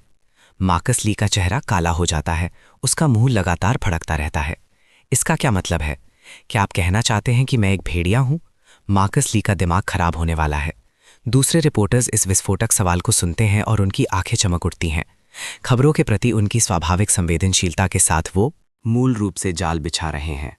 कुछ बेईमान सनसनी फैलाने वाले मीडिया रिपोर्टर्स जल्दी से मार्कस ली के चारों तरफ घूम जाते हैं। पिछली बार के विपरीत मार्कस ली कोर्ट रूम में पूरे कॉन्फिडेंस के साथ प्रवेश करता है, लेकिन न सिर्फ केस हार कर निकलता है बल्कि उसके दिल में बेरहमी से चुरा भी घोंपा जाता है। डेविड थॉम्सन के ट्रायल के खत्म होने के बाद प्रमुख मीडिया आउटलेट्स रिपोर्ट करने के लिए आपस में प्रतिस्पर्धा करते हैं। सभी के पास सेंट्रल बैंक को निशाना बनाने वाले यादगार कोट्स होते हैं। बैंक कैसे साबित करे कि बैंक का पैसा बैंक का है, जल्दी से वायरल हो जाता है। सेंट्रल बैंक की रेपुटेशन और छवि को बहुत बड़ा नुकसान होता है और इस समय एक तुलनात्मक वीडियो भी पूरे इंटरनेट पर वायरल हो जाता है। वीडियो मार्कस ली के कॉन्फिडेंट होकर बोलने से शुरू होता है। जीतने की संभावना के बारे में चिंता करने की जरूरत नहीं है। मुझे विश्वास है कि हर कोई इसका फैसला खुद कर सकता है। वीडियो मार्कस ली के गरिमा से पीछे हटने वाली तस्वीर के साथ खत्म होता है। असल में शुरुआत से ही सेंट्रल बैंक के वकील ली को पता था कि सेंट्रल बैंक ये केस हारेगा। क्यों? क्योंकि वो बहुत प्रशंसनीय है। अकेले सेंट्रल बैंक के रैंक्स में घुसकर एक विवाह सलाह लॉ फर्म को जीत दिलाने में मदद करना, सेंट्रल बैंक की रेपुटेशन को पलटना, ये क्या है? ये 10 साल तक अंडरकवर रहना है, सब कुछ इस एक पल के लिए। एक बार वीडियो पब्लिश होने के बाद ये तुरंत बड़े पैमाने पर ध्यान आकर्षित करता है, जिसमें कई नेटिजन कमेंट्स में मजाक उड़ाते हैं। ये पहली बार है जब मैंने सुना है कि एक वकील दुश्मन के रैंक्स में घुस गया। ये ऑपरेशन सच में प्रभावशाली है, कमाल है। ऐसा स्पिन भी होता है। एक बेईमान वकील को इस तरह से सफेद पोश किया जा सकता है, कोई मदद नहीं कर सकता। इंटरनेट ऐसा ही है। सच जानने वाले नसिनेंस भी मजाक उड़ाने से खुद को रोक नहीं पाते। ये कैप्शन शानदार है। 10 साल तक दुश्मन में घुसना, सब कुछ एक चाल के लिए, मेरी वापसी का इंतजार करना। मैं आगे नहीं बढ़ सकता। अगला प्रतियोगी कृपया। सेंट्रल बैंक की आंतरिक बैठक में विलियम रॉस वीडियो उठाता है। उसकी आंखें गुस्से से भरी हुई हैं। इसका क्या मतलब है? हाँ, बैंक का खाना खाना, बैंक का पानी पीना, बैंक आपको किस लिए पैसे दे रहा है? मैं अभी घोषणा कर रहा हूं कि मार्कस ली बैंक की छवि पर अत्यधिक नकारात्मक प्रभाव डालने के कारण यहां से आधिकारिक रूप से निकाल दिया जाता है। तुम अपना सामान लेकर जा सकते हो। मार्कस ली वीडियो कंटेंट को देखता है, पूरी तरह से हैरान। मैं इस तरह से वायरल हो गया। ठीक है, अगर वो मुझे नहीं चाहते तो मैं छोड़ दूंगा। मैं ये मानने से इनकार करता हूं कि मुझे दूसरी नौकरी नहीं मिल सकती। वो तुरंत अपना सामान पैक करता है और सेंट्रल बैंक छोड़ देता है। सेंट्रल बैंक को लाइव स्ट्रीम ट्रायल से बड़े पैमाने पर परिणामों का सामना करना पड़ता है।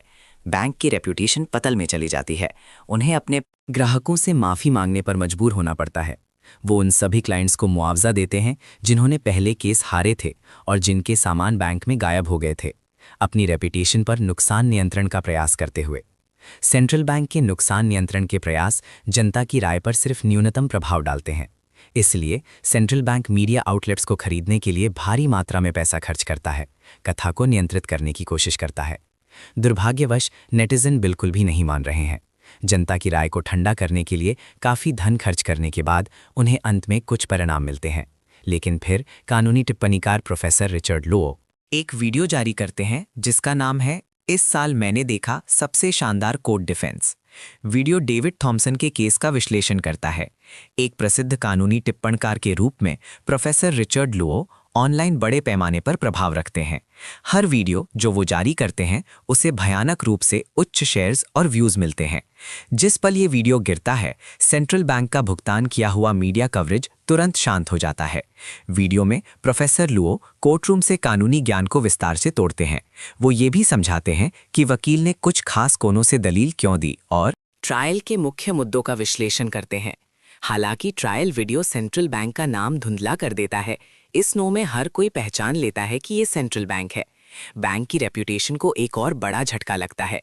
इंटरनेट के बस की तुलना में डॉन लॉ फर्म बहुत शांत रहता है। केस जीतने के पहले 2 दिनों में काफ़ी लोग कानूनी मामलों पर सलाह लेने आते हैं, लेकिन ज़्यादातर सिर्फ बातें करते हैं, काम कुछ नहीं। वो कुछ मुफ्त कानूनी सलाह लेने की कोशिश करने आते हैं। एक बार जब उन्हें पता चलता है कि फीस है तो ज़्यादातर भाग जाते हैं, एक भी केस नहीं।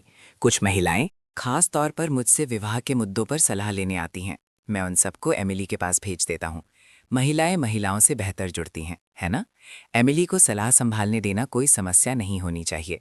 हालांकि जब ये सलाहकार देखते हैं कि एमिली उन्हें प्राप्त कर रही है, किसी वजह से वो अक्सर 15 मिनट से भी कम समय के बाद जल्दी से चली जाती हैं। अगले 2 दिनों में बज़ कम होने के बाद सलाह में काफ़ी कमी आती है। खाली समय में मैं लगभग 5000 UN खर्च करके लोगों को काम पर रखता हूँ। 2 दिनों में उन्होंने लॉ फर्म को एक सामान्य मरम्मत दी।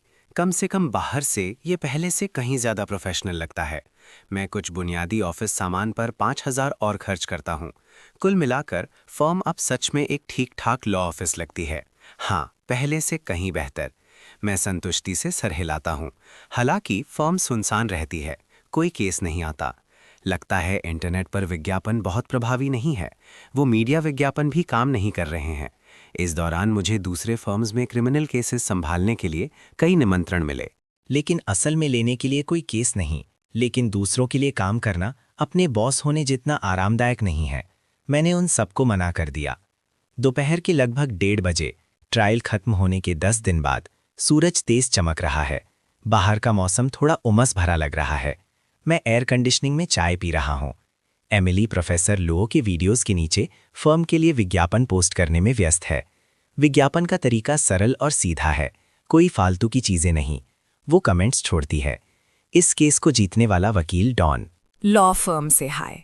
हमारे वकील बहुत कुशल हैं, सिविल और क्रिमिनल कानून दोनों में माहिर हैं। कानूनी मामलों के लिए डॉन लॉ फर्म आपका सबसे अच्छा विकल्प है। आधे घंटे बाद एमिली कॉपी पेस्ट करने से सुन्न हो जाती है। वो पूछने से खुद को रोक नहीं पाती, अटॉर्नी सू, क्या इस तरह से विज्ञापन करना सच में काम करता है? हमारे कमेंट्स का कोई प्रभाव नहीं लगता, प्राइवेट मैसेजेस में बिल्कुल भी कोई गतिविधि नहीं है। बिल्कुल, ये काम करता है। हालांकि सिर्फ एक पोस्ट करने से शायद ज़्यादा प्रभाव ना हो, इसीलिए आपको लगातार लगे रहना होगा। इसके अलावा क्या तुम और केस संभालना और लिटिगेशन अनुभव हासिल करना नहीं चाहती ताकि तुम सर्टिफाइड होने के बाद एक टॉप अटर्नी बन सको? मैं इस युवा जोशीले इंटर्न वकील को पूरी गंभीरता से प्रोत्साहित करता हूँ। मैं चाहती हूँ तो लगे रहो। जी अटर्नी सू पूरी तरह से जोश में है। एमिली कमेंट्स कॉपी पेस्ट करना जारी रखती है। मैं तारीख पर एक नज़र डालता हूँ। डेविड को आज अपनी प्रोबेशन प्रक्रियाएं पूरी कर लेनी चाहिए थी। हैरल हमें आज अटर्नी फीस तय करने पर सहमत हुए थे। समय का अनुमान लगाते हुए उन्हें जल्दी ही आ जाना चाहिए। बिल्कुल सही। जब मैं सोच रहा था, हैरल्ड और मार्गरेट धीरे धीरे डॉन लॉ फर्म के प्रवेश द्वार के पास आते हैं, डेविड के सहारे। उनके चेहरों पर मुस्कुराहटें फैली हुई हैं, रुकने का नाम नहीं ले रहीं। उनके बेटे की 20 साल की सज़ा प्रोबेशन में बदल गई। इस बुजुर्ग जोड़े के लिए मैं उनके बचाने वाले से कम नहीं हूँ, वरना उनकी उम्र को देखते हुए वो अपने बेटे को रिहा होते हुए देखने के लिए जिंदा नहीं रहते। डेविड का मुंह भी मुस्कुराहट में खिंच जाता है। इस केस ने उसे मेरी लिटिगेशन क्षमताओं को पहचानने में मदद की। मेरे बिना जब तक वो बाहर आता, वो समाज से पूरी तरह से अलग हो जाता। वो मेरे प्रति सच्ची कृतज्ञता महसूस करता है, बुजुर्ग जोड़े को सहारा देते हुए जब वो लॉ फर्म में प्रवेश करते हैं। हैरल्ड डेविड के सहारे से मुक्त होकर ऑफिस के अंदर जाता है। डेविड लगभग उसके साथ नहीं रह पाता। फर्म के नए सोफे पर मैं टॉमसन परिवार के सामने 3 बोतल मिनरल वाटर रखता हूँ। साथ ही मैं फैसला डेविड को देता हूँ। ये ट्रायल से आखिरी फैसला है। मैंने इसे यहाँ तुम्हारे लिए सुरक्षित रखा था। इसे सुरक्षित रखो, इसे मत खोना। डेविड सावधानी और गंभीरता से फैसले को बार मोड़ता है। उसे लगभग पॉकेट के आकार में मोड़ता है, फिर उसे अपनी पॉकेट में डाल लेता है। वो अपने बैकपैक से एक काला बैग निकालता है। अटॉर्नी सू, कॉन्ट्रैक्ट के अनुसार अटॉर्नी फी लगभग 1 लाख युआन है। मेरे पिता और मैंने इस पर चर्चा की थी। अगर आप नहीं होते अटॉर्नी सू, तो मैं कम से कम 1 दर्जन साल देख रहा होता। अब ये सिर्फ कुछ महीनों के लिए प्रोबेशन है। ये 1,20,000 है। मैं जानता हूँ कि ये आपने जो किया है उसके मुकाबले कुछ भी नहीं है, लेकिन कृपया इसे हमारी कृतज्ञता के रूप में स्वीकार करें। डेविड मजबूती से पैसे मेरे हाथों में थमा देता है। हैरल्ड और मार्गरेट चिंतित हैं कि मैं मना कर सकता हूँ। साइड से बोलते हैं, अटॉर्नी सू, हम इस केस के लिए पूरी तरह से आपके आभारी हैं। दूसरे वकीलों की फीस की तुलना में ये पहले से ही बहुत कम है। कृपया इसे स्वीकार करें। बिल्कुल सही। आपने हमारे परिवार पर बहुत बड़ा एहसान किया है। ये कृतज्ञता फीस ज्यादा नहीं है। मैं कोई औपचारिकता नहीं करता। इस तरह के केस के लिए अटर्नी जिन ने अपील में 1,88,000 चार्ज किए थे। मैंने डेविड को जेल से पूरी तरह से बाहर निकलवाया। ये रकम ज्यादा नहीं है। अटर्नी फीस आमतौर पर केस की कठिनाई पर आधारित होती हैं। मुझे पैसे स्वीकार करते देखकर डेविड राहत की सांस लेता है, जैसे कुछ याद आ गया हो। वो पूछता है, अटर्नी सू, क्या आप वैवाहिक कानून से परिचित हैं? मैं डेविड की तरफ देखता हूं। तुम तलाक के लिए आवेदन करने की योजना बना रहे हो? मेरी आंखें उससे मिलती हैं। डेविड अपनी सीट पर थोड़ा सा हिलता है, जिससे नया सोफा चरमराता है। मेरे सवाल का सामना करते हुए वो अपना सर हिलाता है। अटर्नी सू, मैं अभी भी प्रोबेशन पर हूं।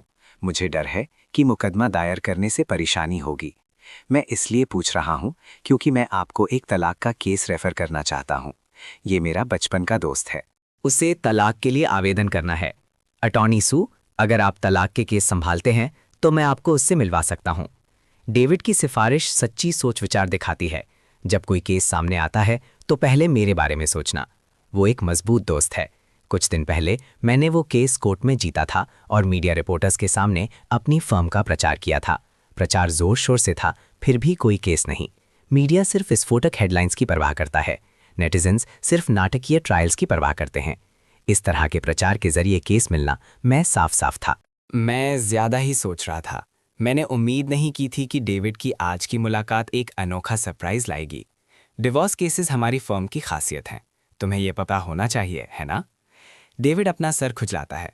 मुझे लगा आप एक स्पेशलाइज्ड क्रिमिनल लॉयर हैं। वो सही है, मैं एक स्पेशलाइज्ड क्रिमिनल लॉयर हूं और मैं सिविल मैट्रिमोनियल लॉ में भी एक्सपर्ट हूं। मैं कोई दिखावा नहीं कर रहा, मैं जो हूं वही हूं। ये तो बहुत अच्छा है।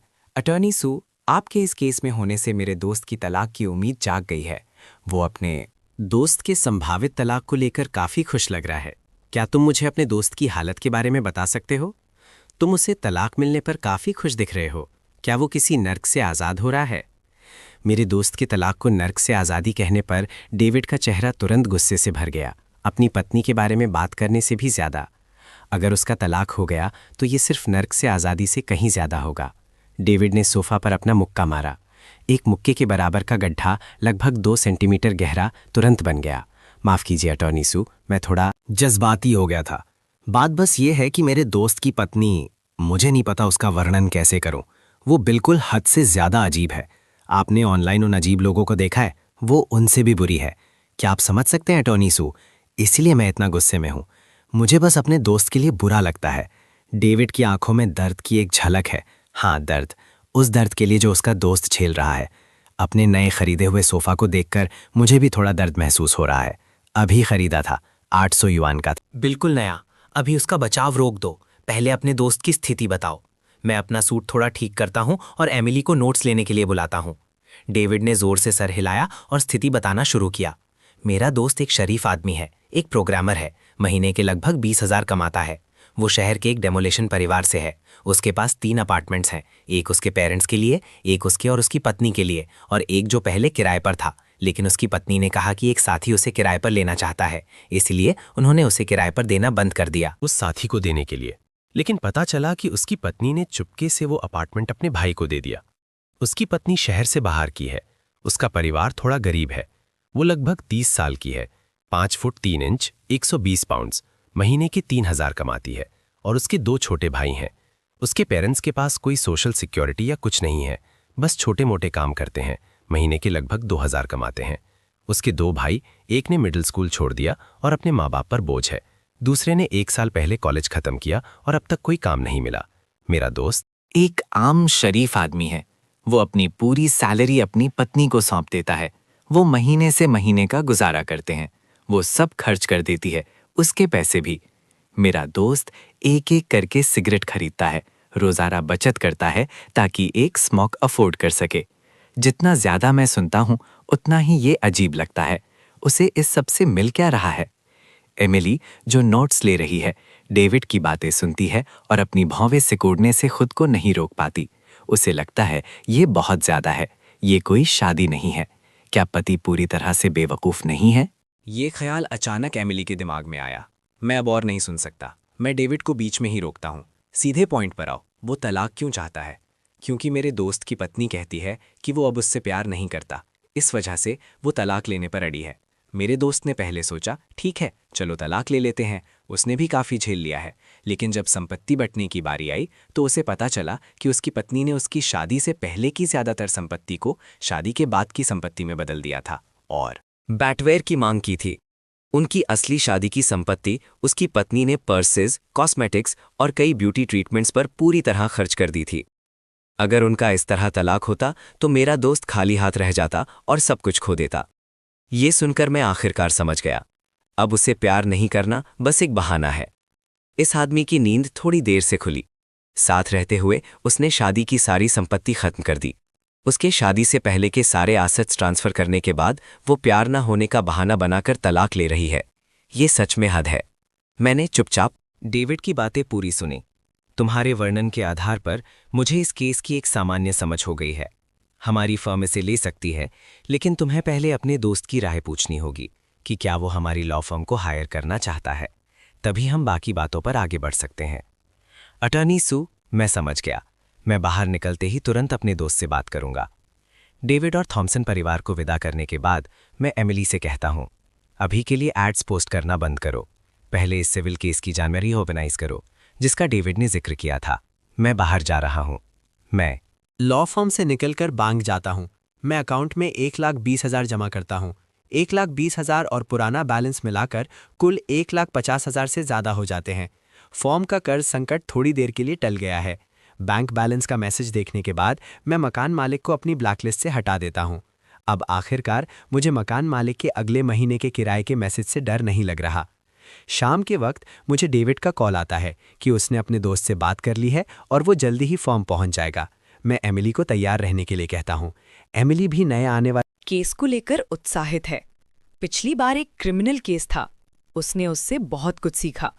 इस बार ये एक सिविल केस है और वो भी मैट्रिमोनियल लॉ पर। एक फायदेमंद स्पेशलिटी। वो डेविड के दोस्त की असली स्थिति के बारे में भी उत्सुक है। जल्द ही डेविड अपने दोस्त के साथ डॉन लॉ फर्म पहुंचता है। डेविड की तुलना में ये दोस्त ऐसा लग रहा है जैसे अभी अभी हिरासत से बाहर आया हो। उसमें बिल्कुल भी जान नहीं है। साफ है कि इस शादी ने उसे गहरा जख्म दिया है।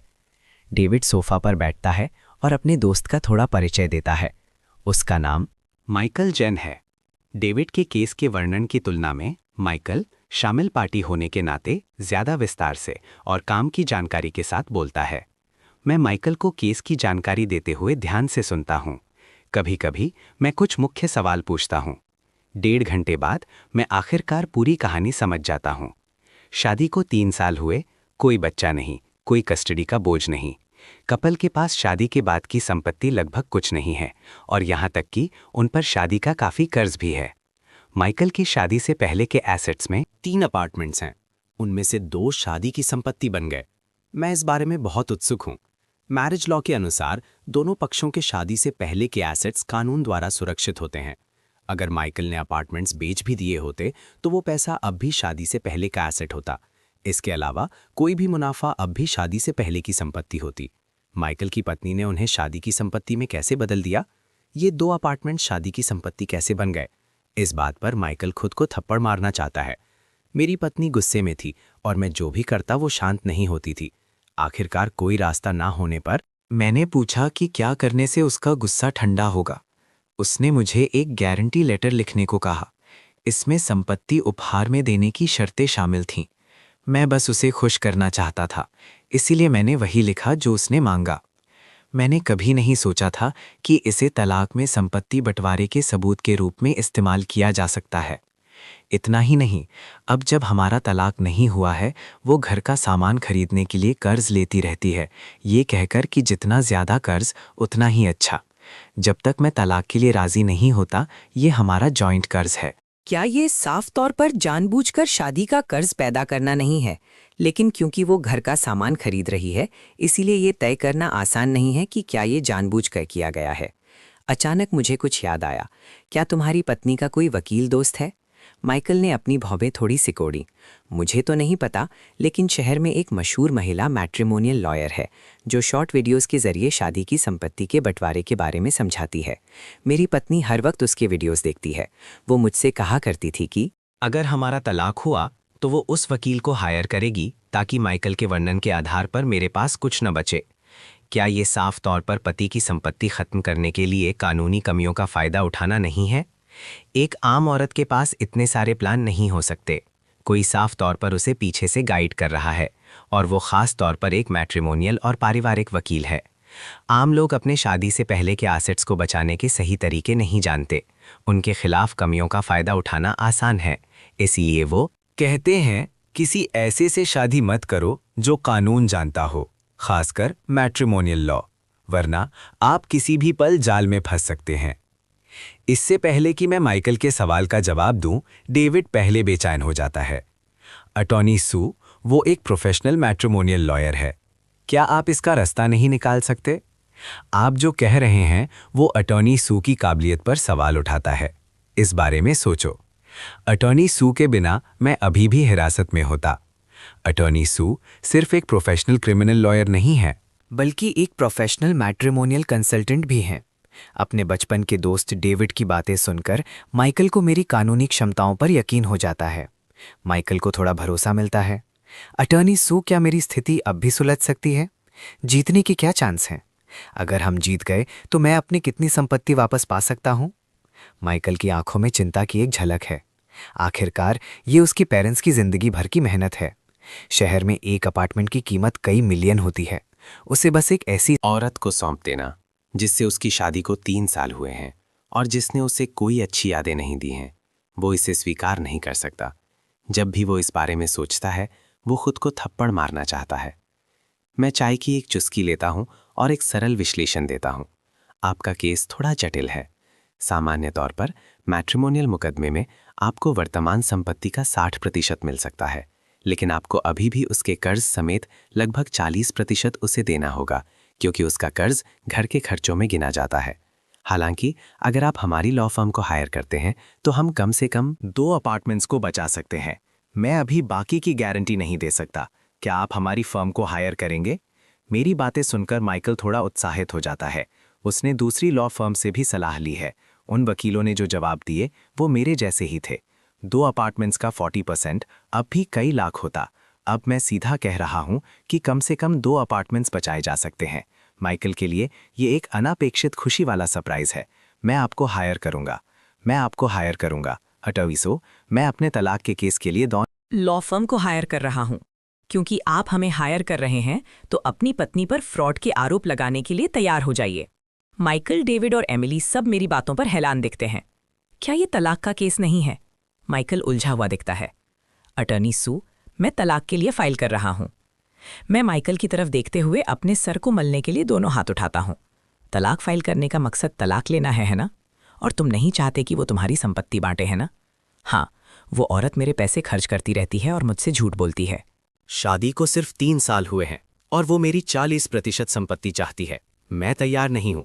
तो बस वही बात है, फ्रॉड के आरोप में मुकदमा करो। मैं गारंटी देता हूं कि आप दोनों मकसद हासिल कर लेंगे। जब तक आप दोनों मकसद हासिल कर लेते हैं, क्या आपको फर्क पड़ता है कि ये तलाक का केस है या नहीं? एक के बाद एक 3 सवाल मेरी पूछताछ का सामना करते हुए माइकल अपना सिर हिलाता है। मुझे फर्क नहीं पड़ता। तो बस हो गया, तलाक का केस है या नहीं इससे फर्क नहीं पड़ता। माइकल दिमाग में इस लॉजिक को ऐसे समझता है जैसे अभी एहसास हुआ हो। वो मुझे हैरानी से देखता है। अटॉर्नी, आपका मतलब है? आप सच में उस औरत को जेल भेज सकते हैं? मैं अपना सर हिलाता हूं। मैं उसकी गारंटी नहीं दे सकता। मैं सिर्फ इतनी गारंटी दे सकता हूं कि आपके मकसद पूरे होंगे। ठीक है, क्योंकि हायर करने का दायरा और मामले तय हो गए हैं, अगर आपके पास कोई और सवाल नहीं है तो चलिए कॉन्ट्रैक्ट साइन करते हैं। अटॉर्नी फी आपकी 2 प्रॉपर्टीज़ की 40% कीमत का 10% होगी। अगर आप राजी हैं तो हम कॉन्ट्रैक्ट साइन कर सकते हैं। माइकल अब भी हिचकिचाता है। क्या ये अटॉर्नी फी बहुत ज़्यादा नहीं है? डेविड माइकल की पीठ थपथपाता है। तुम किस बात पर हिचकिचा रहे हो? तुम कर सकते हो। तलाक लो, 40% प्रॉपर्टी वापस पाओ और शायद उस खून चूसने वाली को जेल भेजने का मौका भी मिले। ये सिर्फ 10% है। अगर मेरी जगह होता, उस औरत को दूर भेजने के लिए मैं 20% पर भी नहीं हिचकिचाता। माइकल ने मुंह खोला, लेकिन बाकी शब्द बाहर नहीं आए। मैं अपनी चाय पीता रहा, शांति से इंतजार करते हुए। 2 मिनट बाद माइकल ने फैसला कर लिया। अटॉर्नी सू, मैं तैयार हूँ, चलिए कॉन्ट्रैक्ट साइन करते हैं। कई लाख युआन आने वाले हैं। मैं अंदर ही अंदर बहुत खुश हूँ। मैंने एमिली से ज़रूरी कॉन्ट्रैक्ट प्रिंट करवाया। कॉन्ट्रैक्ट साइन होने के बाद मैंने माइकल से मुकदमे से जुड़े खर्चों के लिए 5000 युआन लिए। ज्यादा हुआ तो वापस, कम हुआ तो और लेंगे। साफ और सीधा हिसाब। माइकल और डेविड के जाने के बाद एमिली ऑर्गेनाइज मटेरियल लेकर ऑफिस में आई। अटॉर्नी सू, क्या हम सच में माइकल की पत्नी पर फ्रॉड के आरोप लगाने वाले हैं? और क्या, कॉन्ट्रैक्ट साइन हो गया है। एक बार माइकल अपने जमा किए हुए सबूत फर्म को दे दे, फिर हम लॉसूट के पेपर जमा कर देंगे। एमिली हैरान भी थी और थोड़ी उत्साहित भी। उसमें शुरू में सोचा था कि ये एक सिविल केस है, लेकिन ये क्रिमिनल लिटिगेशन में बदल रहा है। ठीक है, ज्यादा उत्साहित मत हो। मैं तुम्हें एक चुनौती भरा काम दे रहा हूं। माइकल की पत्नी ने जिस मैट्रिमोनियल लॉयर का जिक्र किया था, उसके शॉर्ट वीडियोस के नीचे रोजाना एक दुखी पत्नी बनकर कमेंट करो और उससे कांटेक्ट करने की कोशिश करो। ये अहम सबूत है। जी अटॉर्नी सू, मैं समझ गई। एमिली को मेरा मकसद समझ नहीं आया, लेकिन वो जानती है कि जिसे मैं अहम सबूत कहता हूं वो केस में बहुत मददगार होगा, क्योंकि ये बहुत ज़रूरी है। एक इंटर्न वकील के नाते ये उसका काम है। उस शाम एक कॉलेज स्टूडेंट के रूप में इंटर्नशिप करते हुए एमिली अपने कैपिटल लॉ स्कूल के हॉस्टल वापस गई। उसके रूममेट्स कल कहाँ जाना है इस पर चर्चा कर रहे थे।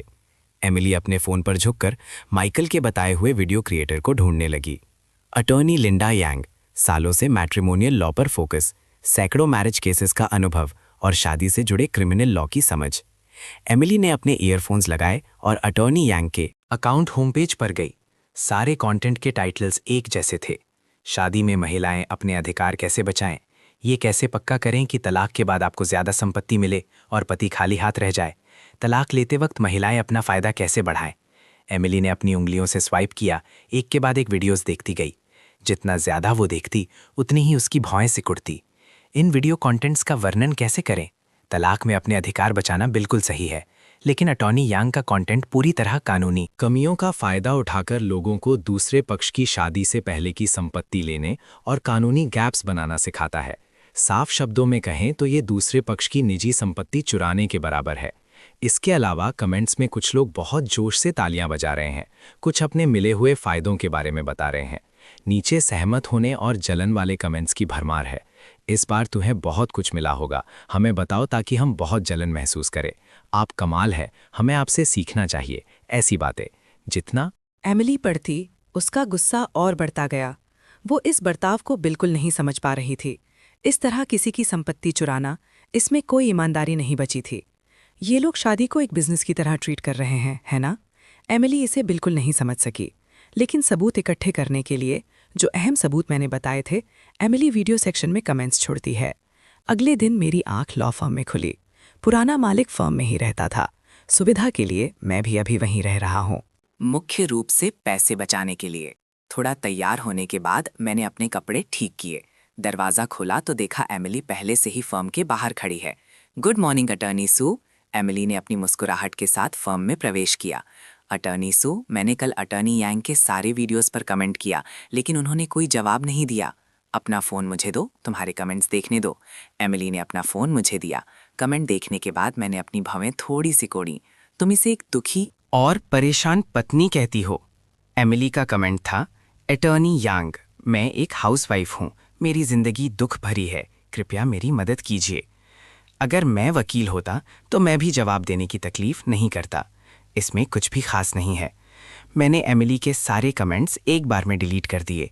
फिर तेज़ी से टाइपिंग करते हुए मैंने कमेंट सेक्शन में एक बड़ा टेक्स्ट लिखा और पोस्ट कर दिया। मैंने एमिली को फ़ोन वापस किया। जो मैंने अभी पोस्ट किया है उसे कॉपी करो और उसे प्राइवेट मैसेज भी करो। एमिली हैरान होकर कमेंट सेक्शन में पोस्ट किए गए कंटेंट को घूरती है। हेलो अटॉर्नी यांग, मैं एक हाउसवाइफ हूँ। मेरे पति साल का 1 मिलियन कमाते हैं।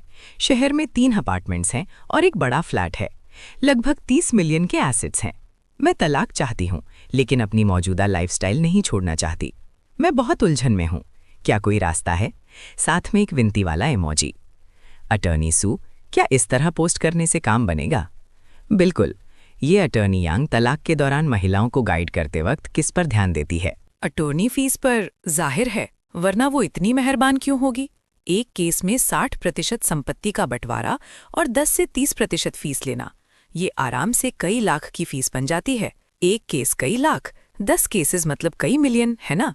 इस तरह के तलाक के मुकदमे संभालना आसान है और रिस्क भी कम है। काफी अच्छा सौदा है ना? सच कहूं तो मेरा भी थोड़ा मन ललच रहा है, लेकिन ऐसे केसेस संभालना और उनका प्रचार करना परेशानी पैदा कर सकता है। इससे पहले कि मैं कुछ कहता, एमिली हैरानी से चिल्ला उठी। अटॉर्नी सू, अटॉर्नी यांग ने मेरे प्राइवेट मैसेज का जवाब दिया है। इतनी जल्दी? मैं भी थोड़ा हैरान हूं, लेकिन सोचने पर यह नॉर्मल लगता है। आखिरकार 30 मिलियन के एसेट्स का जिक्र था कमेंट में। बिल्कुल, एक प्रीमियम क्लाइंट। उन्होंने जवाब दिया कि वो मेरे केस में मदद कर सकती हैं, लेकिन मुझे अपने एसेट साबित करने होंगे। वेरिफिकेशन के बाद वो मुझे अपने एक्सक्लूसिव फैन ग्रुप में शामिल कर सकती हैं। मैंने 2 बार अजीब तरीके से खांसा। एसेट वेरिफिकेशन थोड़ा मुश्किल है। जब मैं सोच रहा था कि क्या करें, एमिली ने गंभीरता से पूछा। अटॉर्नी सू, मैं पहले ही उनके एक्सक्लूसिव फैन ग्रुप में शामिल हो चुकी हूँ। अब आगे क्या करूँ? मेरी आंखें तुरंत हैरानी से फट गईं। मैंने उम्मीद नहीं की थी कि एमिली इतनी अमीर होगी, लेकिन सोचने पर अगर एक आम स्टूडेंट का बैकग्राउंड सच में साधारण होता तो उसे एक टॉप कानूनी एक्सपर्ट का स्टूडेंट कैसे बनाया जाता, ये सोचने पर बात समझ आती है। एमिली ने अभी सच में अपने परिवार के एसेट्स का एक छोटा हिस्सा वेरिफिकेशन के लिए इस्तेमाल किया था। मेरी हैरानी देखकर एमिली ने जल्दी से समझाया। अटॉर्नी सू, मुझे ऑनलाइन एसेट वेरिफिकेशन डॉक्यूमेंट्स मिले। उम्मीद नहीं थी कि वो सच मान लेंगी। क्या मेरे माथे पर बेवकूफ़ लिखा है? मैंने अपने मुंह का कोना थोड़ा सा सिकोड़ा। ठीक है, मान लेते हैं कि यह सच है। अभी इसे जाहिर करने का समय नहीं है। मैं 2 बार खांसा, इस बात पर ज़्यादा ध्यान नहीं दिया। आगे अटॉर्नी यांग के फैन ग्रुप की हर चीज़ का स्क्रीनशॉट लो। सारे वीडियो कंटेंट को डाउनलोड करके सेव करो। अगर वो तुम्हें सलाह देने के लिए कनेक्ट करती है तो पूरी प्रक्रिया को सेव करो। फिर इंतज़ार करो जब तक माइकल वो सबूत तैयार ना कर ले जो मैंने उसे जमा करने को कहे थे, और हम लॉ सूट कोर्ट में जमा कर देंगे। एमिली ने गंभीरता से सर हिलाया। मैं सोफा पर पीछे टिक गया। इस केस के सारे पहलू अब तैयार हैं, बस मुकदमा दायर करने का इंतज़ार है। जल्द ही माइकल ने मेरे द्वारा मांगे गए सबूत तैयार कर लिए। एमिली से उन्हें ऑर्गेनाइज करवाने के बाद मैं प्राइमरी कोर्ट गया लॉ सूट जमा करने। थोड़ी देर बाद कोर्ट ने केस स्वीकार कर लिया। इस बीच माइकल के घर पर माइकल ने अपनी पत्नी जेसिका को कर्ज पर खरीदा गया सामान घर लाते देखा। उसके चेहरे पर नाराजगी की एक झलक आई। जेसिका घमंड से चिल्लाई, क्या जो देख रहे हो वो पसंद नहीं आया? तो मुझे तलाक दे दो। अगर तुम मुझे एक दिन भी तलाक नहीं देते तो मैं रोजाना 2000 खर्च करके फर्नीचर और घर का सामान खरीदूंगी। तुम वैसे भी ये सब सामान इस्तेमाल करोगे जो मैं खरीद रही हूँ। मैं सिर्फ अपने लिए नहीं खरीद रही, ये शादी का कर्ज है। अगर तुम तलाक के लिए राजी नहीं होते तो तुम्हें ये कर्ज चुकाना ही पड़ेगा। मैं कह रही हूँ, तुम पर मुकदमा ना करना मेरी तरफ से तुम्हें इज्जत देना है। मैं सलाह देती हूँ कि तुम तलाक के समझौते पर जल्दी साइन कर दो। जेसिका लगातार गालियां देती और शिकायत करती रही। ये कहना कि वो मुकदमा नहीं करना चाहती एक झूठ था, लेकिन अगर वो बिना किसी ठोस कारण के तलाक के लिए फाइल करती है तो उसे शायद वो नतीजा ना मिले जो वो चाहती है। उसे माइकल से फाइल करवाना होगा। माइकल ने मना कर दिया, इसलिए वो बस इसे खींचती रही, माइकल को तड़पाती रही, उसे तलाक के लिए मजबूर करती रही। माइकल ने अपने सामने खड़ी औरत को देखा। उसके चेहरे पर बेचैनी थी। उसने सोफा पर एक कुरियर पैकेज फेंका। ये कोर्ट का समन है।